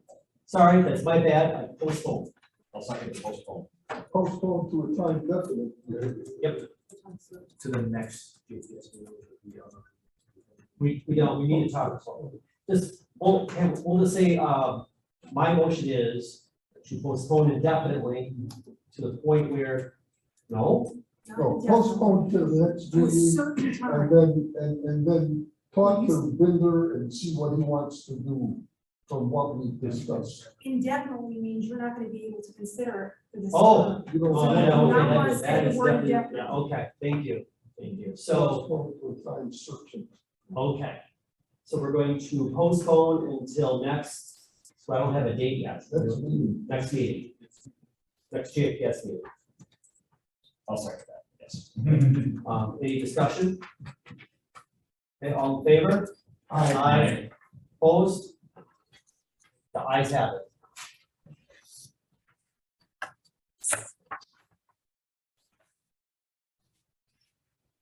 Closing, item 11. Moving on to item 12 on the agenda, consideration and vote for resolution requesting the state of Wisconsin review and revise the entry-level compensation rate for assistants district attorneys. Mr. Chairman, I move to introduce this resolution requesting the state of Wisconsin to review and revise the entry-level compensation rate for assistant. A second. All right, any discussion? I have a couple things. This resolution came to me more of as a nagging thing that DA's offices have seen throughout the state. This is not something we can do as a county. We can't raise any pay, so this won't affect our levy largely at all. It's just requesting the state to kind of move the needle on this. We're starting to see some shortages in DA offices of assistant district, not in Winnebago County though. But I do know that, you know, right now, the annualized rate of about $54,000 a year is below where it sits nationwide. And the reason, and this hasn't been moved for a while, I do have the posting here for an 88 position. That is $26.70 an hour. And roughly, I also know that the District Attorneys Association of Wisconsin is going ahead with the competitive pay study. So we do, they've been working on this, and they would like to submit this figure in such a budget study. But the problem is, and I kind of put together a short memo here in the back of the packet, is that these salaries, I understand they're starting out to just not necessarily competitive anymore. It was my opinion. I can ask the DA to chime in. If you take a look at page 2, we see salaries here that would give us an idea of STAR, city attorney in Oshkosh, deputy city attorney, public sector attorney position. And so we're also starting to see here the paralegal position that Dodge County posted earlier this year, starting at $27 an hour. I thought was negotiable for the right person. So basically, this is just saying for the state to examine this. If they find that they don't feel the need to change anything, that's okay. But essentially, this is just telling the state there could be problems in the future. In Winnebago County, we really don't have this issue. Other counties may find it. And we would like to go ahead and have them take a look at it. If you look at page 1 also, this was something from the Wallace School of Public Affairs that was posted. Of the 330 assistant ADAs, 246 left their jobs between 2001 and 2007. 75% turnover rate since challenges during organization. The implications are especially along public safety. I think that's the thing too, is that we would like people to stay in these offices for a bit longer. Obviously, they can go where they want to go and find them to stay. But for the continuity of justice, I think it would be prudence of the state to examine. Like I said, if they don't feel the need to change it in the future, then they don't have to, but for the state to examine it, I understand it's a tight budget crunch, it will be another tight budget crunch on the next budget biennial. But if you look at this, you take a look, further up page one. The nationwide average pay for staffers and DA offices, not the DAs itself, it's different, is about 66,802. And so we are behind. Like I said, in Winnebago County, we don't really have a staffing issue. We've been blessed that we don't necessarily have that, but this could be a problem. I don't know if DA Barr knows on mute right now, but if he has any comments to this resolution, I would invite him to talk about it if he has any comments on it. Thank you. Just a little bit of an update. I know that I had provided some of those numbers to the supervisors that had requested information on that. And since I had put that together, we did have another one of our lawyers who indicated that he's going to be leaving in approximately 2 weeks. Actually, I think it's a week from Friday will be his last day. So we actually will be down 2 full-time spots. There's also a half-time ARPA position that's a 2-year position that's at the minimum salary that we haven't really even made too much of an effort to fill because we haven't been getting applicants for the other positions. So in theory, if we had all of our spots filled, we'd get 12.5 lawyers. Right now, we're about to be at 10. And I had noted, I think in the materials I sent out, that we had not received an applicant for the posting that we put out there in May. We have gotten 1 application for that at this point. That was an application we got last week. So those are just updates there. But just to put out there, this is something that has been a problem over time. There have been some improvements that have been made by the legislature, and they put steps into place, but the problem is they have not consistently funded them. So if the steps were followed, I think there would be, the starting pay would not be addressed by that, but the progression through the system would be. The starting pay is still lower than other government lawyers and low relative to prosecutors in other states. These are people who are making decisions on which cases go into the system. So being able to recruit and retain qualified people is important. And just anecdotally around the state right now, there are a tremendous amount of openings. I know that in Sheboygan County, which I think I had mentioned last time, they were down, and I think maybe they've gone from 4 now up to 5 lawyers that they have on staff, but they have 10 positions there, and they're nowhere near that. They have 5 courts that they have to deal with. So that's been a significant problem for them, and we had actually offered, along with some other counties, offered them some assistance. There are some other counties around us that are down a number of lawyers, and it has been a struggle to recruit people because of that salary.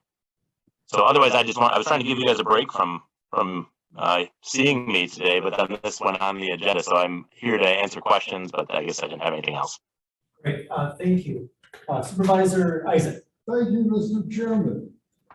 I fully agree that there's a need for an increase in starting wages for assistant district attorneys. I have no qualms with that. This is also an issue that's been addressed in the August 2022 Wisconsin Counties Association magazine, where an article states that there is a need, there is this need.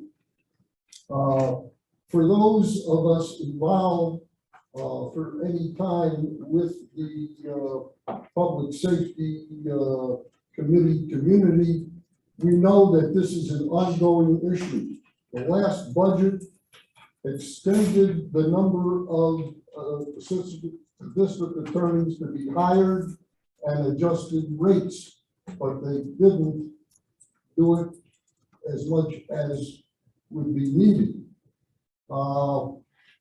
My concern is we've spent 10 minutes on this issue, and this is the kind of a item that we can discuss. This is assistant district attorney is a state employee. It has really nothing to do with the business and the work that the county board does. It's going to be the kind of irritant that has led to the chairman initiating a punitive resolution for discussion on the county board floor. I would like to see us pass this and then refer it to the legislative committee, because the legislative committee works with the assembly people and the senators, and that's where the connection needs to go. And before it would go to the county board floor and fly through, if we approve this, because I think it's a thing that should be done, let the legislative committee also consider it, because it's going to involve their area of jurisdiction. And then I'm gonna shut up so we can vote on passing it. Okay, again, I was going to say that exact thing and actually ask Corporation Counsel, it's not on here, but would this then be referred to? I think that's a good idea. It came here because Judiciary and Public Safety is the committee of jurisdiction for the district attorney. But it makes sense to also refer to legislature. From a procedural point of view, do we have to make a motion to refer it to Legislature. legislature? Will we do that? So, yes. The magazine, which Yes. Mr. Eisen refers to, they said that to me too. And I read it. That is a very good magazine and articles about the county's responsibility with respect to the judiciary. If you want to do something that's going to give you more bang for your buck, send a letter to the legislature saying, raise the starting salary for public defenders. Because your budget right now for district attorney's office, for attorneys, is zero. Your budget, because we have to appoint people that, attorneys to represent these people, your budget is in the hundreds of thousands of dollars because there are not enough public defenders. So that stuff the county has to pay for. So your biggest thing is hire more public defenders and pay them more, so it doesn't cost the county to have to pay. They're called dean appointments. That's to save the account of money. Question for public counsel. Would GPS still have to pass this, or who still want to? Since it's in front of you, I would say you should vote on it and then you can refer it to legislature. Procedurally, how do we do that? Well, you would. After we vote, it would be. Why don't we just amend it and say, and furthermore, refer it to the. That's where I was headed. I think, yeah. Supervisor, are you willing to accept that or offer that to me as a friendly? Yeah, friendly amendment, on the next line to the, resolution.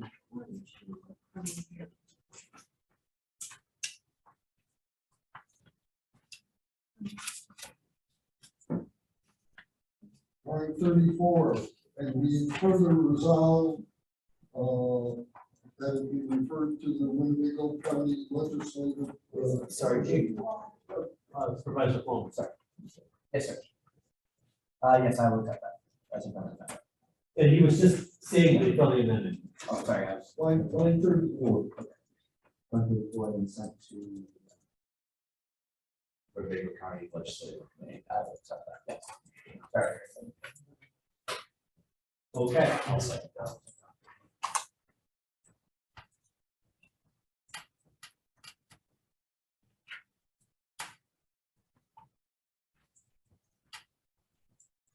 To give you an idea, I had one homicide case this year. One attorney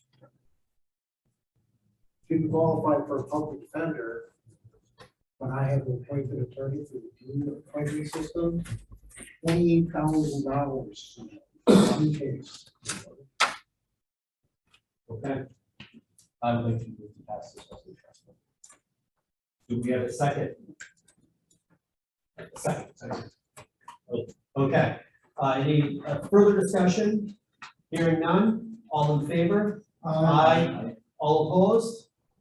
Ayes have it.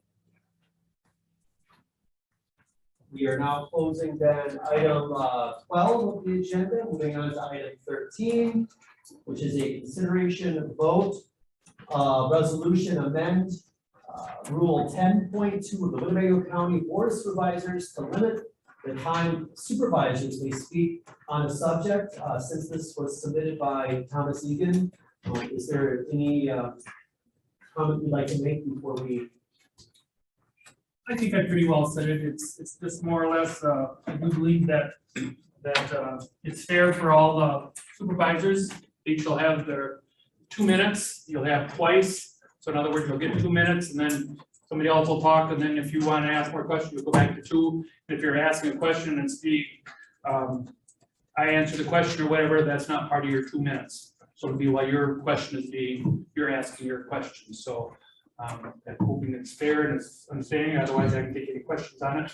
Before that, I need a motion on the floor to discuss. Motion. Motion to discuss or a motion? No, it's a motion to Introduce. introduce. Okay, I make the motion to introduce the resolution 10.2, Winnebago County Board of Supervisors.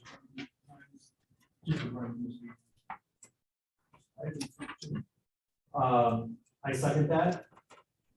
Okay, discussion? Yes. I vehemently oppose this consideration resolution. You cannot limit debate to 2 minutes. A 2-minute speech is a carefully crafted document to condense all that needs to be said into a small space of time. I talked at the last county board meeting as a citizen presentation.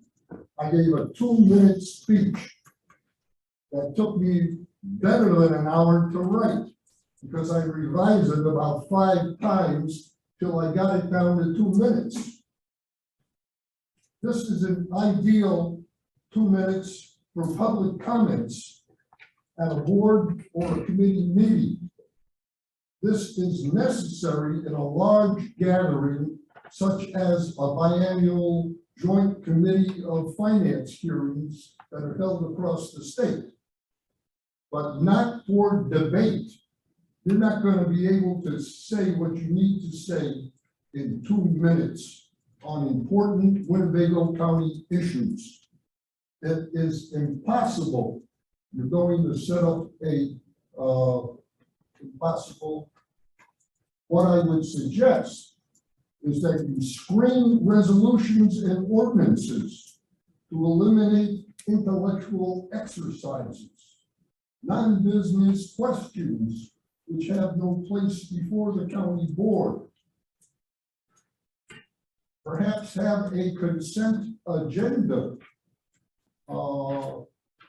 Items you're going to give accolades to retirees. You can list the names. You can ask if there is someone in the boardroom that wants to have a special recognition for one of the individuals. You can prepare an appropriate agenda that can be achieved within the space of 3 hours. You can limit the length of county board meetings. Say that we're going to have our board meeting is going to be 3 hours. We're going to adjourn at 9 o'clock. Get our business done. Create a consent agenda so that things like technical planning and zoning issues, which nobody in the county board understands, we get the technical papers and we read through it, but these are not things that really register, but we take a lot of time talking about these things. If we had a consent agenda where you would have all these listed. If there were a particular issue that was important to a supervisor that would read the documents, they could ask that item be discussed. You don't have to read through all of the details of each and every ordinance and each and every amendment that's put through.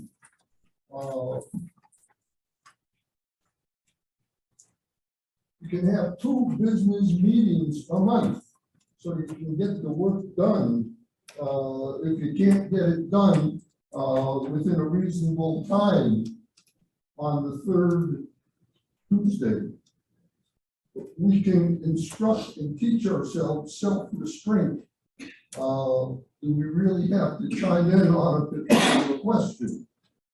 And I would reluctantly limit remarks to 5 minutes, but only as a temporary experiment. I cannot fathom the idea. You talk about people wanting freedom of speech. There isn't anything that's more important than freedom of speech when you're a representative of the people and you get on that county board and you got a 2-minute time to say what you have to say. You can't do it. Answer that, Mr. Chairman? Yes, you may. Just real quickly, you'll have 4 minutes for each article.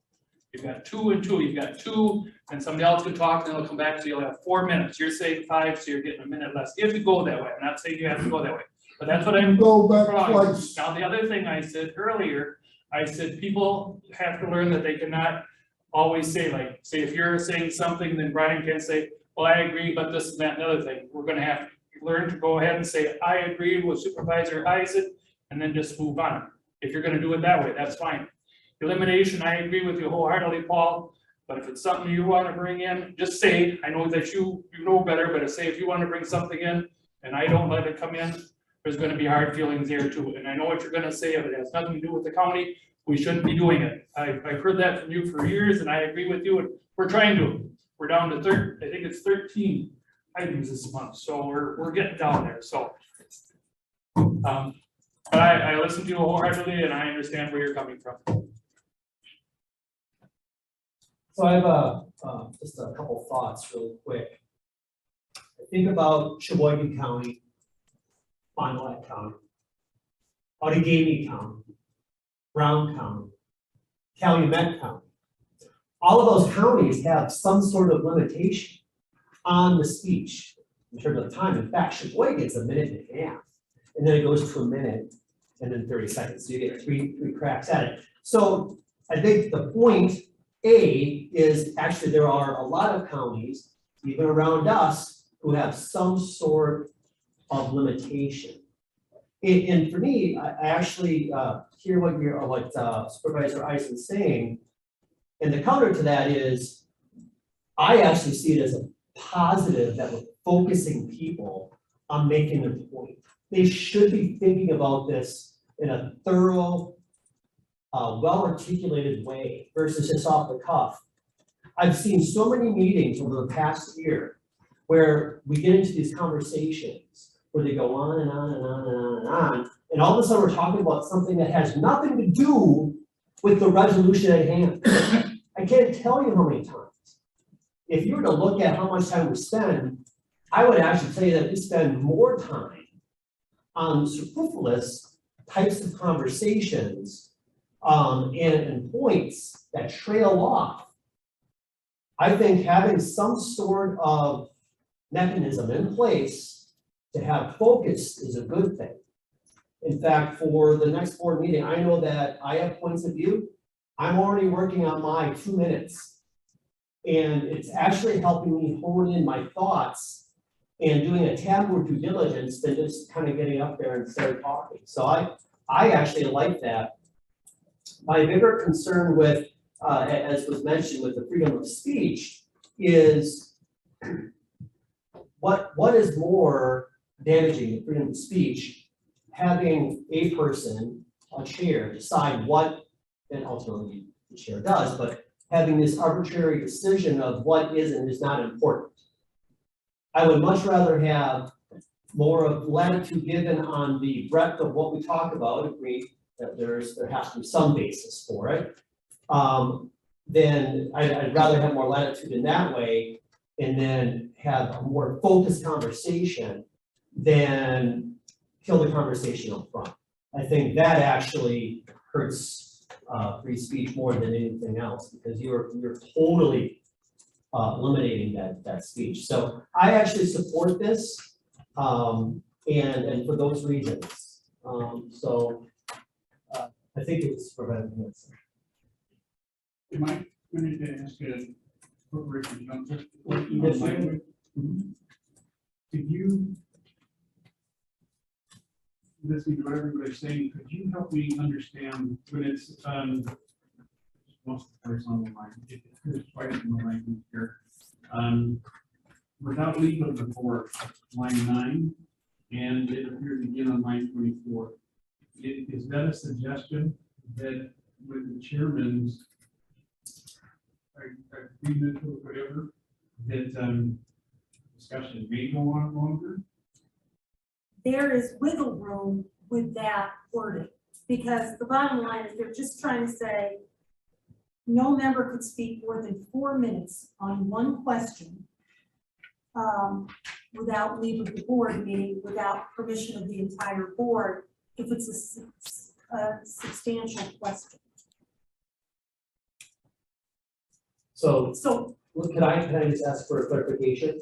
So if there is a topic that deserves more conversation, say it's a budget, whatever, we're able to suspend that as a board? the way that it's worded, it says without leave of the board, so there would have to be a majority of the board that would say, I believe Supervisor Hanson should have more than 4 minutes to speak. So then there would have to be a vote by the board, a majority vote to say, yes, he could get more time to speak.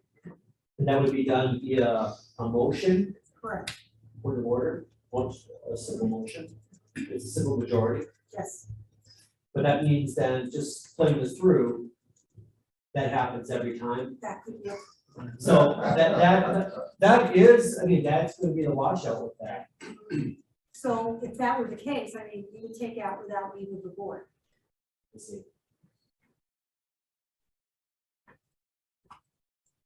Supervisor Fong? Yeah, without leaving the board, I think is removing that.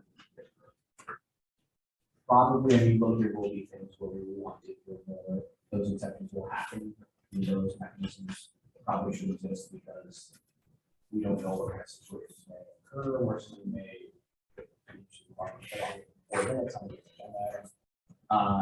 I think this is a good starting point.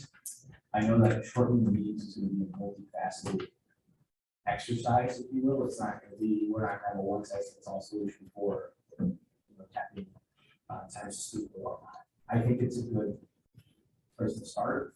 Like Chairman Stafford mentioned, many other counties in our part of the state have these same rules, and these are actually quite generous compared to what they have. So happy to support this, and I think it's a good start.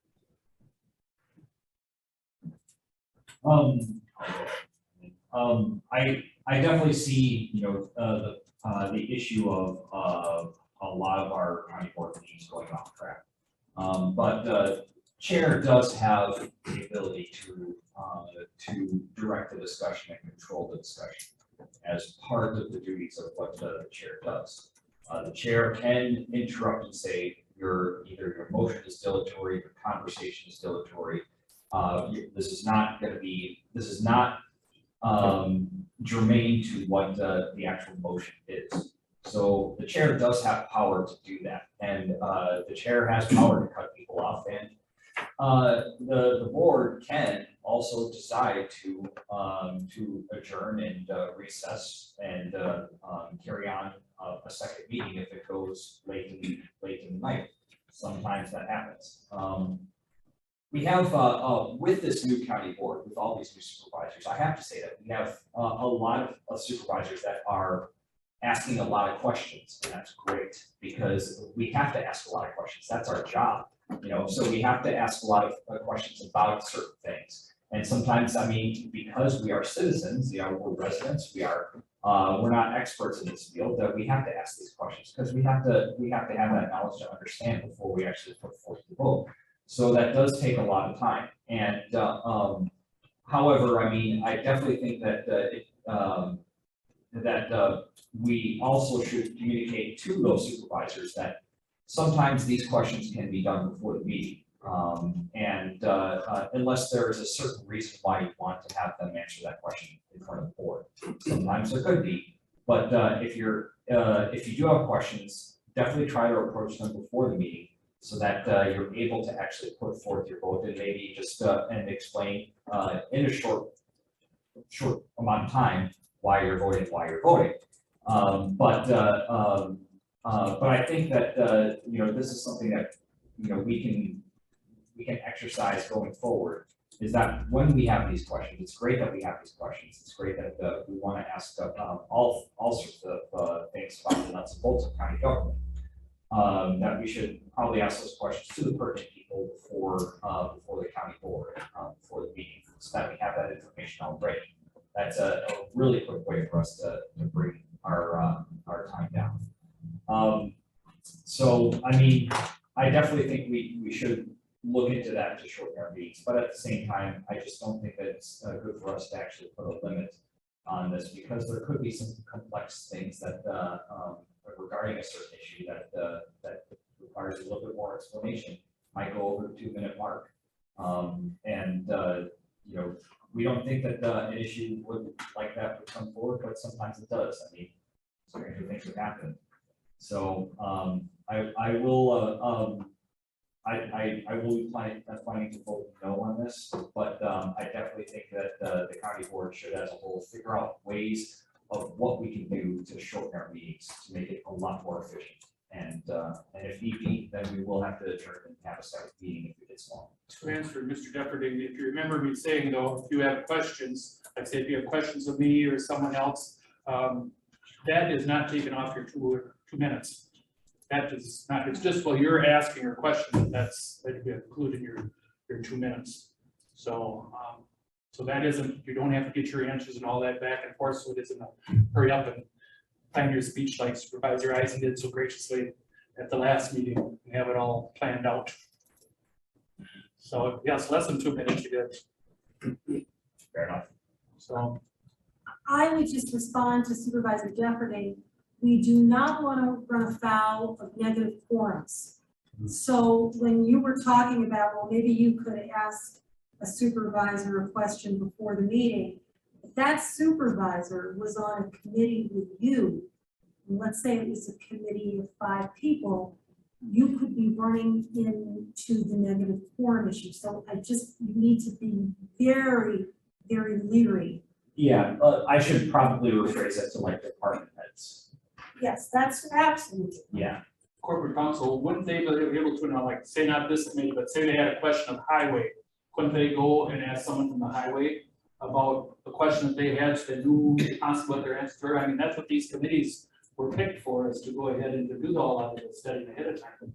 Not if they were already a member of the highway committee. No, that's what they're I'm going saying, to if someone they're else. not highway, if they're not a member. Right, but if a member of the highway committee might be a member of another committee that perhaps Supervisor Depperding is on, again, you've just got to be very cognizant. Right. But yeah, if let's say Supervisor Depperding had a question for a member of the highway committee, and they are not members of any committees, then there would be no problem asking, or better yet, speaking to the department head. Yeah, that's a little bit more what I was referring to, is like the department heads or somebody within the department. Right. Somebody within the county staff. It should also be noted that in our rules, we talk about, if it's not in the rules, we go to Robert's Rules of Order. And in Robert's Rules of Order, it's 10 minutes. So there is a limit. It's just, this is a little more stringent than the 10 minutes. I want to tell you though, one thing, I'm not stressing this, I want to tell you, I was at the chairman's convention in Wausau 2 weeks ago. And in public forum though, it wasn't like on the supervisor, but they don't have any public forum at all. So when we talk freedom of speech, they have no public forums, some of them. So it's whatever you like, but any other questions? Thank you for your consideration. All right, thank you. Okay, do we have a motion?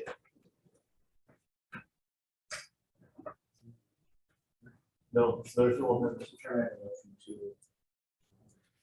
motion to pass, resolution 9.2, going to the supervisors, limited time supervisors will speak. Any additional discussion? No? All right, all in favor, say aye. Aye. Opposed? Nay. No. So it's 3-2. Okay, that passes.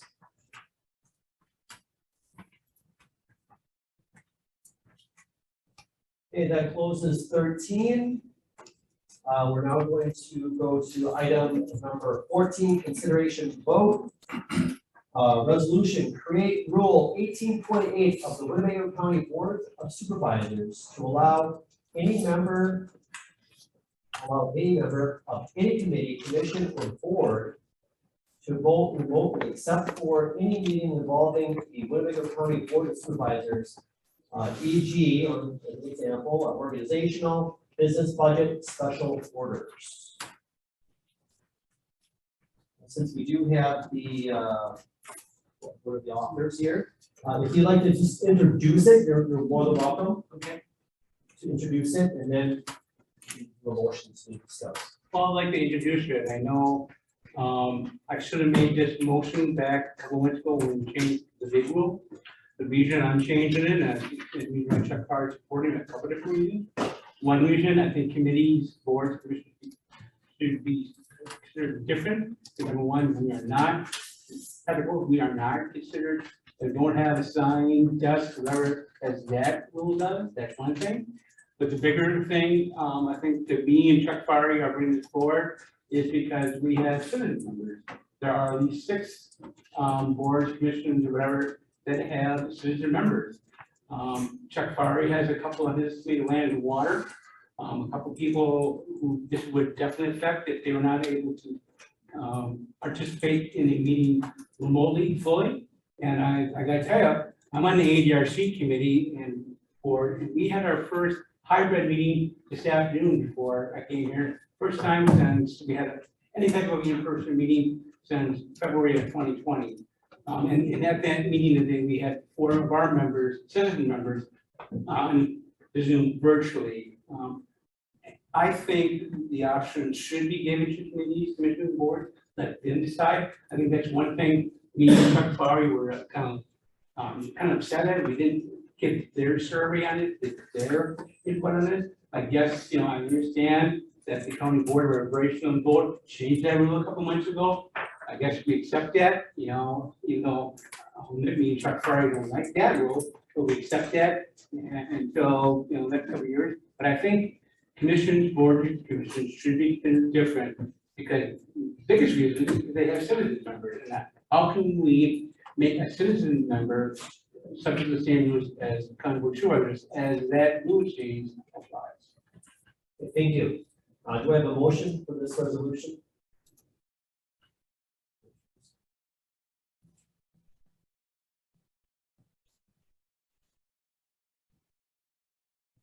Paul, I move to discuss a resolution, create rule 18.8 of the Winnebago County Board of Supervisors. Thank you. Okay, discussion.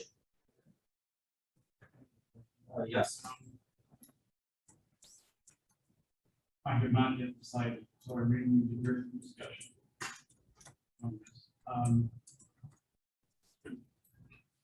What's concerning to me is even if it's board members, committee members, or citizen members, if they're casting a vote, I'm more inclined to say they need to be there in person. I have heard that there are people with health concerns. I have a very obvious health concern, you can see it when I walk, but I still show up.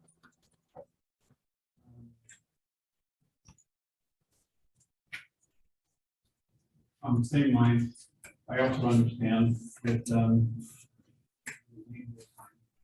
I might have a health concern that I am not able to show up. In my opinion, I would owe it to District 26 that if I see that as an ongoing problem, to resign. If I can't show up to do my job.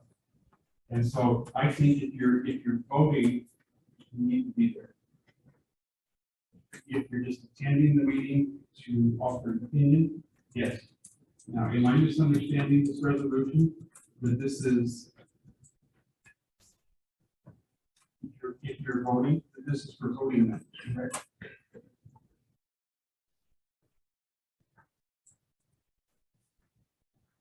I really would like, there's some more discussion. Here's my answer to that, and I did get this answer, and maybe someone can answer this for me.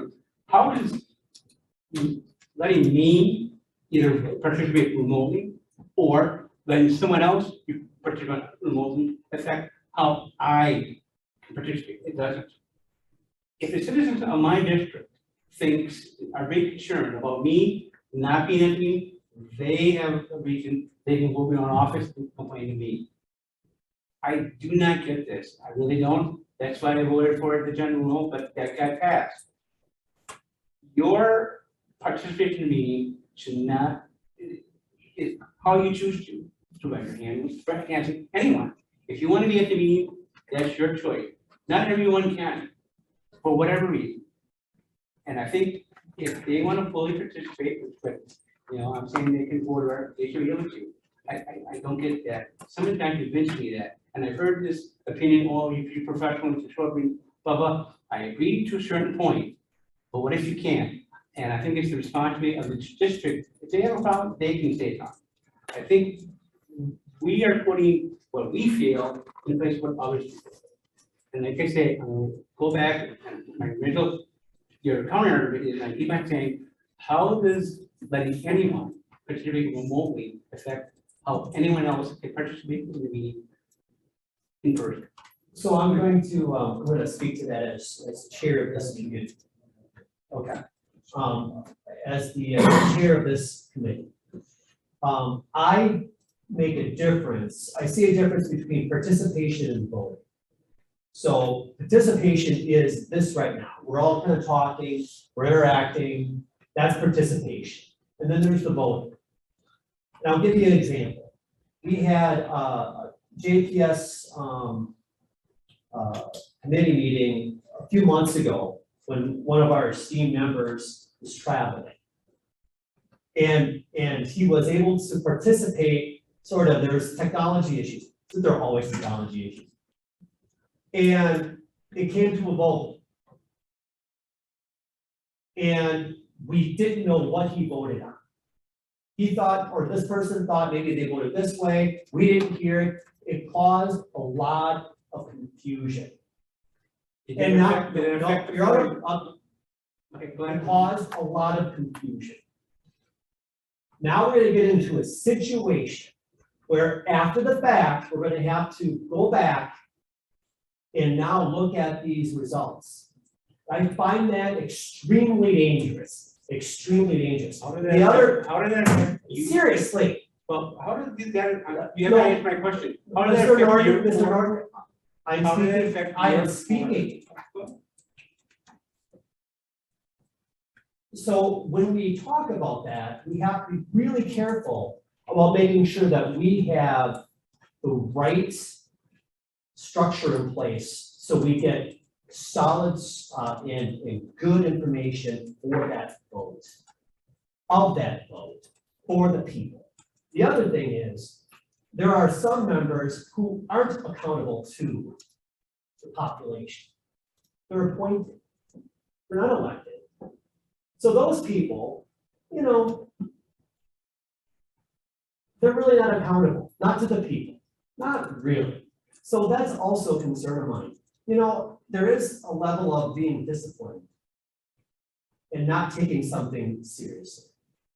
And I think when it comes to a vote, we have to make sure that we're taking it absolutely seriously.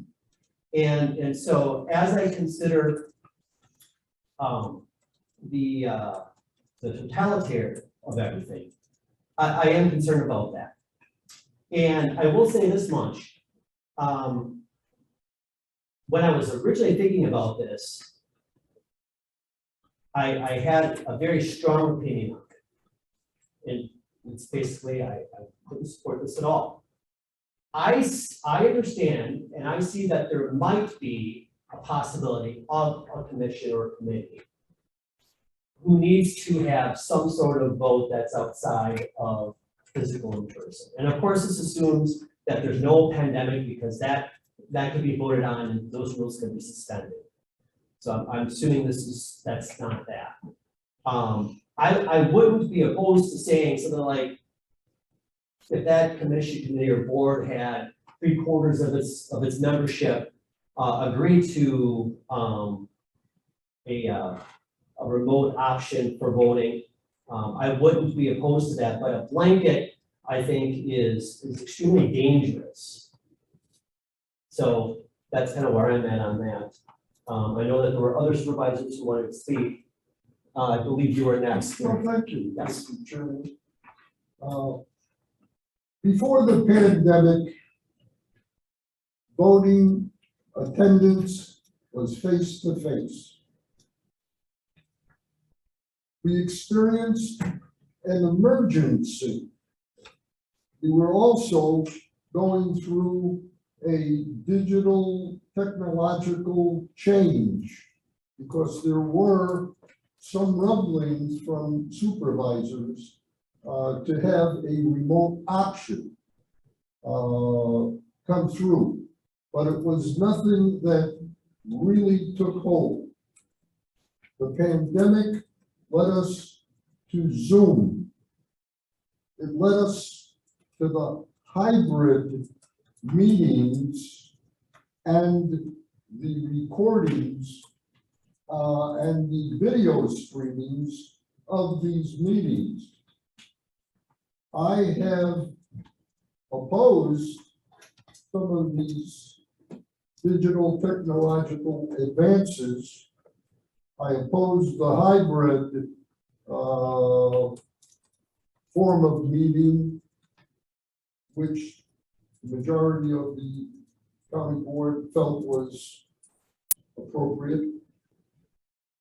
But when the modification was put through to limit voting to in-person presence, that resonated very well with me for the same reasons it has resonated with the chair.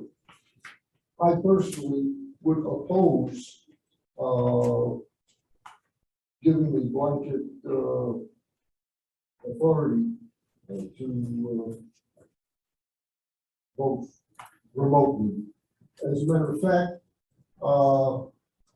I happen to have been the individual who was remote in that particular meeting. I had a computer. Part of the time I was able to connect with the computer. And I believe at the time we did vote by computer, if you were on a computer, but I was told that if you were on a telephone, you didn't have the privilege of voting. Subsequent meetings, I opted for the telephone simply because it seemed to have been the most consistent communication vehicle available to me. And so I use that. I oppose this. I would call for a vote. Okay, any additional, okay, so we have a second on that. Any additional conversation or discussion? with that, being said, Is this the one for calling a question? yes, Okay, just making sure. yep. All in favor? Aye. Opposed? Okay, that passed. So now let's vote on the resolution. I'll put it out there so we can vote on this. Move for, resolution, create rule 18.8 of the Winnebago County Board of Supervisors to allow any member of the committee, commission, or board to vote remotely except for any meeting involving the Winnebago County Board of Supervisors. All in favor? All opposed? Aye. Nay. Nay. Okay, that one does not pass.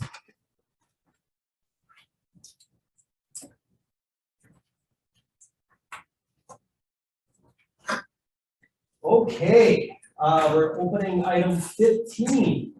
Okay, so this is discussion only. And let me preface this. It's a really more, I just like to get a perspective on this. I've had a lot of people contact me, it's primarily new people contact me about, do we have a process for raising an issue or lodging a complaint with compliance of county board rules? This is not about final say or arbitration of the rule, but a framework of how we can have a process in place to voice and gain clarification in recommending next steps. So I'd love to know thoughts on this in general. I got a couple questions. First one is, I think that these kinds of complaints, if they are to be brought up, should be brought up and again, face a litmus test as to how serious they are. Because if you just don't like, if I don't like what Supervisor Hanson is saying, I have no grounds to raise a complaint. And one concern I have with maybe kind of formalizing a complaint process is that it gets abused. And it only takes one person to start abusing that. So I would like to see if we do go forward with some sort of, I guess, oversight or rules to this, that if it's deemed superfluous, then the person's told to head by the authority and told, hey, it's a bad idea. And at minimum, perhaps something a little bit more stringent. But the last thing I want to see is supervisors starting to target other supervisors because they may not hassle to do that. But with that being said, of course, I think this is important to have in place in case those situations do arise. Yeah, and it's unfortunate, right now, we have nothing in the rules to We help. do, we have a formal process. Well, tell me about it, I couldn't find it. It's called the chairman of the board. You've got a complaint, you talk to the chairman of the board.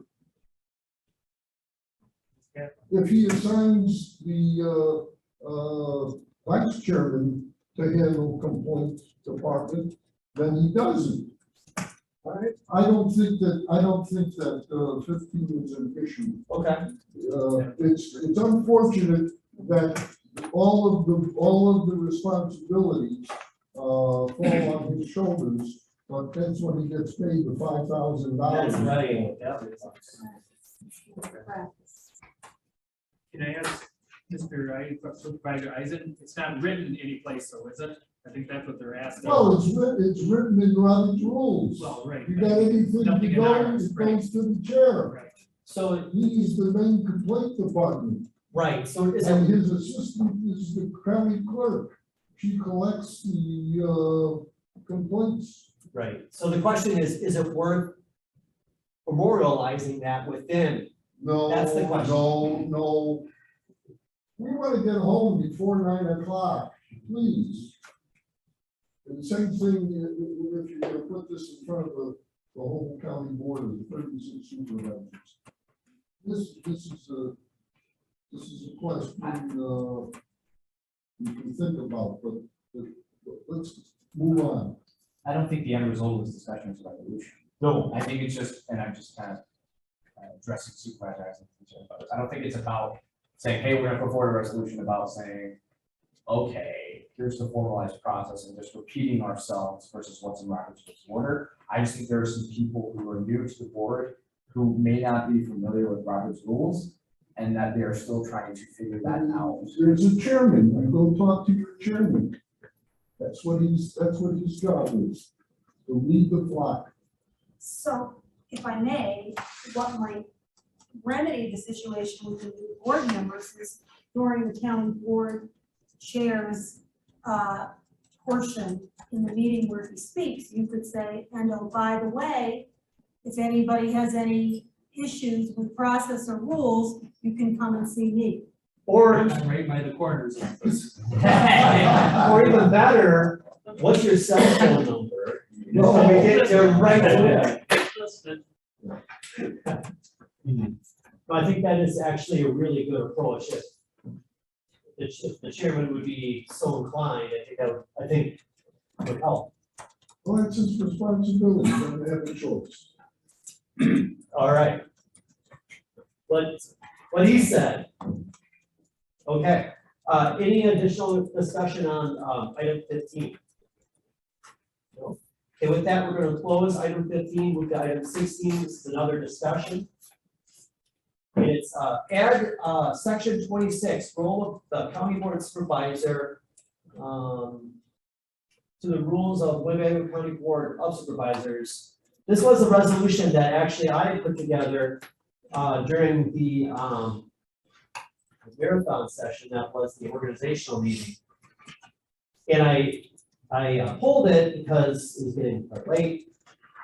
And this is one I wanted to bring back up at some point. And I'll tell you, there's 3 reasons why I'm doing this as a discussion and not as a voting, because I want to see what people think on this, if this is something that would be of value. There's 2 things. The first is when reviewing many of the other rules for other county boards, most, not all, but most had something similar to this one. And I thought it was of great use to help someone who is especially new figure out a little bit more what this is beyond going to, section 51, which is pretty wide, or asking someone what they think, which is also pretty subjective. The other thing is, I know personally, as a county board supervisor, I get told quite a bit by an executive or whomever, stay in your lane. Well, okay, I'm the kind of guy that if that's the case, then I want to make sure I know what this lane is and it's not subjective to someone's opinion. And I think that would help clear up some, we'll say, ambiguity. I don't know. I'm looking for any thoughts that anyone has on this. Yes. Yeah, I have great thoughts on this. I had great thoughts on this when it was proposed among the other 26 resolutions that you had put forward at the organization meeting. The first question I'll ask is a personal question is, this is so perfect. Could you share with us who you took this from? What county? I believe this is verbatim language either from Sheboygan County or Fond du Lac County. It's one of the 2. Well, my perspective on what this has to say is that this is so perfect, this ought to be a preamble to the rules. It's far more worthy than to be stuck in item number 26. I think that you should go back on the board, on the drawing board, and create this in a fashion such that this becomes the preamble to our rules. I see. I think it's that good. That's all I have to say. All right, well, thank you. I actually do agree with that in terms of when you first get elected, you know what you're running for. You should do your homework on what you're running for. But after that, once you get there, the powers of oversight, or what you do have, versus what you don't have any oversight, we are just policy instead of the operational side, those things. You know, to understand it, to kind of hit the ground running, there were lots of new supervisors, obviously, and not everybody had the same kind of, I guess, knowledge or experience in government to the point where they knew, it's like, okay, and what supervisor I do X, Y, and Z. It's exactly what I'm supposed to do. They knew a general sense of what they were running for, but they didn't know exactly what they would be like. And not many people do. And so I think this is a way to perhaps put this in the preamble. Yeah, I don't want to rehash the details of our organizational meeting, but it seems that this would really help with the future supervisors. A lot of supervisors were they just throw off the deep end. And they had complaints about whether or not the county advice was there, especially if they come in mid-term and not during election season. Yeah. And so I would like to see this come back as a change to the rules of the county board, which I know would have to require a two-thirds vote if it's not an organizational section. But I think it's a good, neat perspective on one executive. And that's why I wanted to have a discussion, because I don't want to go through the work and the more detailed conversation if we didn't feel like this had that. So, because it is such a high barrier to get through. It's meritorious and let's go on. Okay, Oh, we have to have public speak. we do. I have a feeling it's gonna go fast, though. Don't worry. Okay, I'm gonna close 16 and more come. All right, item 17, public comments on non-agenda items, but within the jurisdiction of the committee. Please come up.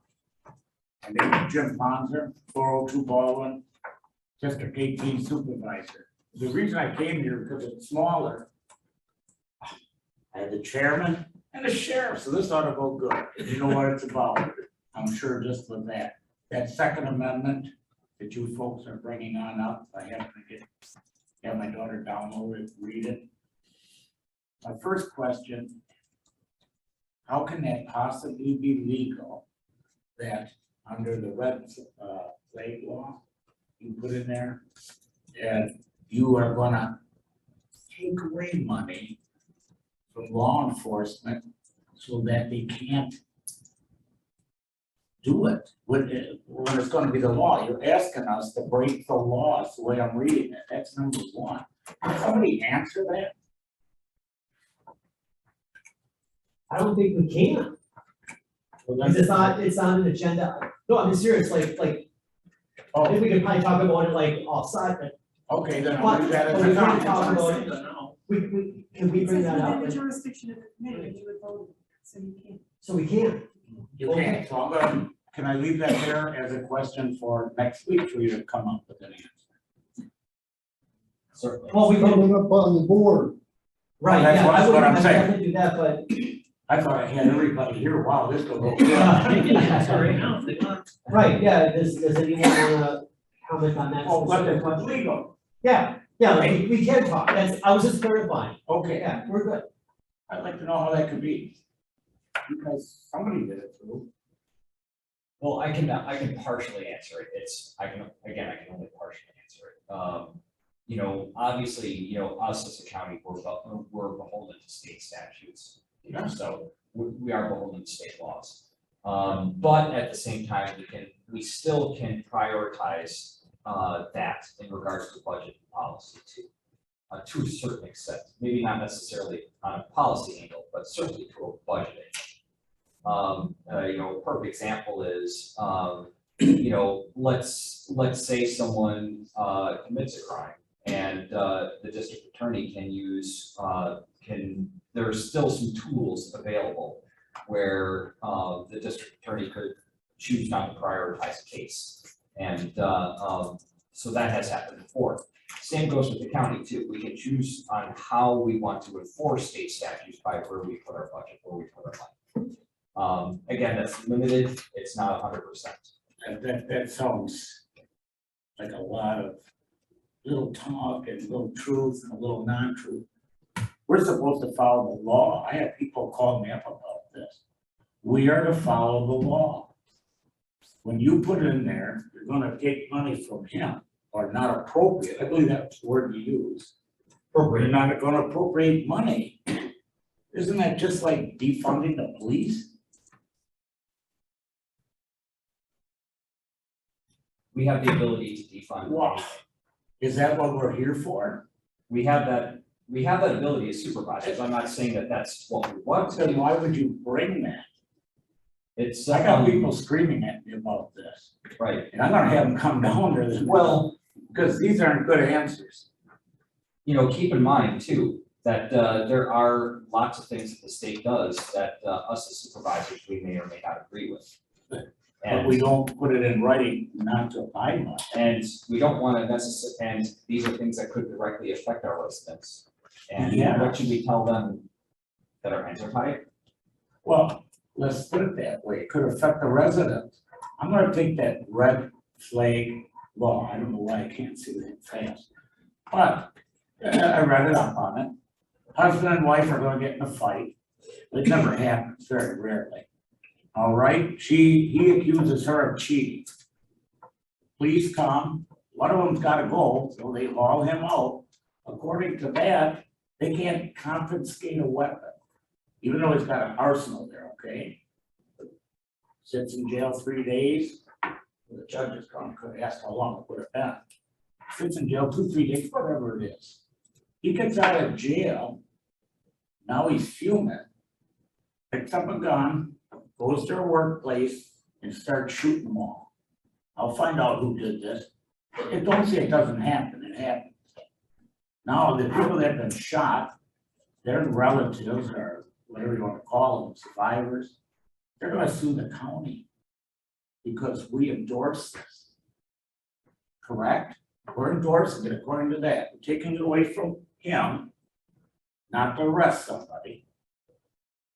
I don't think this is a good thing.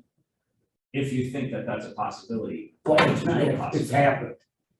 Just the same, there are instances too, where using red flag laws.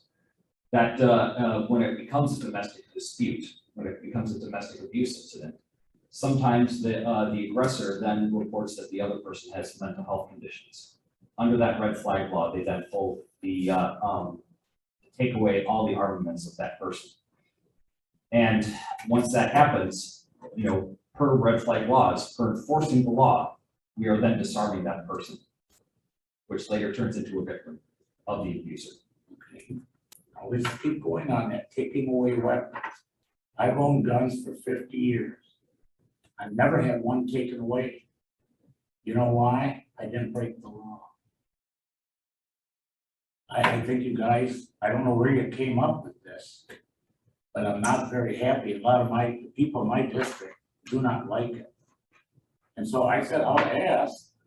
And then I read up on it. I didn't like anything I read. It looks like an outside entity, whether it's a political party or a special interest group is behind this. Because when I pull my people, it's like, said I'd give them a ride. I pull the people in my district. Let's say I have 80% that are against it. Who are the people that put you up? 20? Did you go out and do due diligence and check with your people? By percentage? It sounds like something's not right here. I will speak for my. Go ahead. Yeah, I'll speak Sure. for my district only. No, Like, well, I- that's what you- okay, go ahead. I'm not putting any of you on the No, spot. no, well, it's a conversation in that way. I will tell you that the feedback I received from those in my district on this, because I will go out and ask as well, you know, but please, you know, I probably, please contact me. And not friends of mine. I don't have any friends, just so you know. Yeah, you people. And I would say that,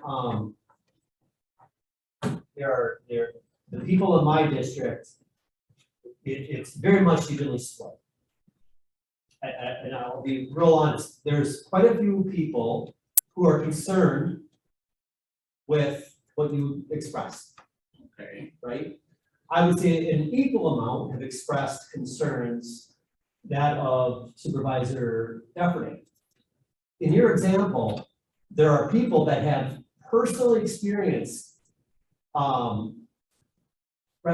this whole idea of, we'll say, retribution, even though we don't have a red flag, and that's really important to understand. We do not currently have a red flag law. I'm happy the way everything is now. Right. And there are a lot of people who have experienced different levels of retribution, and they are extremely concerned about a system that would allow for that kind of retribution of using the firearms. Like you had said, you haven't broken the law. Well, that is the, I'll say, about half the people I talk to, that's their concern. Their concern is that they're gonna be singled out. I haven't broken the law, but you don't really need to break the law. Someone could say, you know what, you're a menace to society. They can come up with all sorts of charges. That's all it takes with that. And that's where people are concerned. So I'm just telling you where people are at. Okay, Really. we're gonna have to agree to disagree. Right, well, I'm just saying where my people are at. So for us, you said the 80-20. For me, it was. Oh, I don't know if mine's 80-20. Oh, okay. But for me, I got I figure about. you guys had like a bunch of friends that backed you up. I don't have friends, so I have to ask you. No. So, All right, I'm just curious, that bothers me and it bothers a lot of the people. And is it legal? Will this, the scenario I gave, the guy goes and shoots everyone in his wife's office, not that I want to see that happen, okay? Will that, they take that sheet of paper, as I'm pointing, and they don't even have it here, but they take that and say, well, your Winnebago County did that, right, here it is, we're gonna sue. Is that gonna raise the insurance rate, the liability on the county? It is? I don't know. Oh, I thought you were saying. Listen, yeah. I mean, there's a lot here, that's a mighty big thing that's came out of your group. right, I didn't like the way it was written, because at the top you have their oath, the oath. And then on the bottom, you're saying, we're not gonna listen to the people that took their oath, it doesn't look good. Well, I mean, our oath is to follow the Constitution. Part of the Constitution is to follow the law. A lot of that part of the Constitution None of us are scholars or attorneys unless you're an attorney, so I'm not gonna go there. We are to follow the law. I'm gonna leave it at that. I just brought it forward. Didn't mean to pick on you. Used to it. Okay. I thought it was very concerning, and I hope you understand that there's other people that feel that way. oh, absolutely, absolutely. I didn't want to tie up the board meeting. No, yeah, that's fine. It's 2 minutes Supervisor. It's, Yeah, correct me if I'm wrong, I don't believe that there is anything in the language of that resolution that's against the law. One of the things that is very dangerous to do is to suggest, argue hypotheticals. I understand what you're saying. But we could play the what if scenario all day long. I addressed at the meeting, when the resolution moved forward, ex parte work. And that's part of the reason my concern with that, which is I did kind of where the red flag comes into the play, and I understand. I think you could also have somebody that if we're doing hypotheticals, we would sue in 1983, by the way.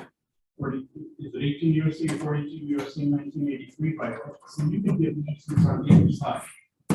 Right, if it's not broken, why fix it, have we had a problem? And is that really within the scope of the county board? short answer is yes. Okay, that's okay. Short answer is yes. Brought it The board forward. itself will discuss that at some point. I mean, it came out of this committee, so now it goes to the board, so. Yeah, I And know, at that's why I that bring point, it up now. right, and at that point, you could voice your concern, you could do an amendment to get rid of that language. I mean, there are a lot of things you could do And I don't drag the meetings on forever, am I correct? So I'm just trying to make it easier. I'm very disappointed. A lot of the people I talk to are very disappointed. And I get that from your district, for sure. I understand it, but, you know, and all of us, we represent different people, so. No, we don't. They're almost all the same. Inside. Can you clarify to me where the district is again? 18. Is that It goes from Main Street, from New York, shoots over to Nevada, from Maine down to Merritt, into the lake, and then 2 blocks to the west of Main Street. So I have some of the nicer homes on the water, and I have some lower homes. I have a lot of middle class workers. And I have a lot of streets to repair. Okay, all right, thank you very much. Okay, we are, anyone else? I do have one. Yes. Just a big issue, and then coming here tonight, I thought I'd bring it up here. I think the issue we have to have you kind of decide, attendance at meetings. Here's what my big concern is. I'm on the ADRC board, we've had 1 committee member, we had 1 supervisor that haven't been in the meeting in like 4+ months. We had a supervisor last term, I know Paul and Tom know, didn't show up for a committee meeting probably for the whole year. This is what I think we have to find a way to, we can't get them off the county board, that's true, but I think we have to find a way to see if we can get them off committees. Why are they taking a community assignment if they're not coming to committees? And I gotta tell you, you know, this one person for the last year who didn't show up with me, I told the director, I said, I'll talk to the county executive. I know the county executive about the 2 that's on. I don't know if they're doing anything, but I would like to see some kind of rule. I don't know what it is. I don't know if you did not come to a meeting, virtually or in person, for like 3 months. I think you start the process of, hey, I think you're taken off that committee.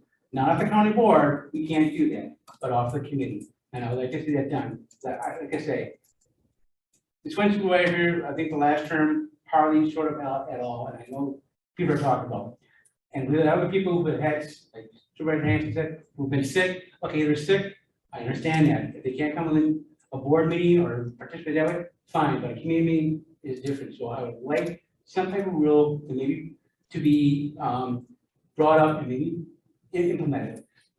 You brought up what the responsibilities of the supervisor are. Well, and that's very good, Brian. I think now we should have, okay, now, whether you're a supervisor or a committee member, these are responsibilities. You don't show up for a meeting and you don't let people know you're not gonna be there. I think there's consequences.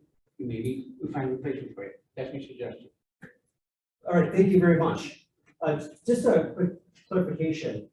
Again, do we have a process now? Is this another, like, right now where it's just like, if you have a problem, go to the chair? Right now it is, if you got a problem, go to chair. That's okay. And this would fit into that category, just so I understand. There was a problem where past wouldn't appoint people to go into the spots that were supposed to be.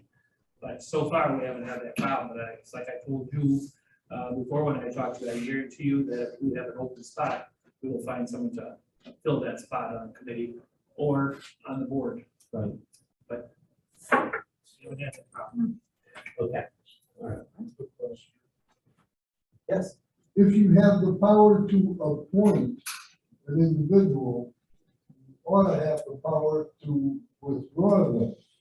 So I would say, as a chair, if an issue like this came to your desk and you have an individual that you appointed to a committee who is unresponsive to the committee, I would believe if you discuss it with the corporation council at a later time, you would have the power to withdraw, to take that individual off the committee.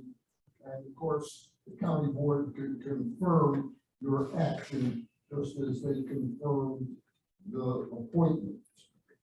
Okay, one point, Brian, Chairman. I say a rule because our committees, yeah, you can do some of those, but the ARC board, the solid waste management board, human services, health board, those are appointed by the county executive. Currently, we don't have anything that can make him do anything. And he, with all respect, he didn't do anything with this one person last term. I'm just saying that I'm not saying he should kick that person off, per se, but maybe he should like put a little more leverage on this person to say, hey, if you're not gonna go to the meeting, I'm not gonna find something, because this rule says I have to. So that's what I'm trying to get her implemented, okay? Okay, great, thank you. Well, hold on. We have one more thing, we do need to talk about this. Public comments.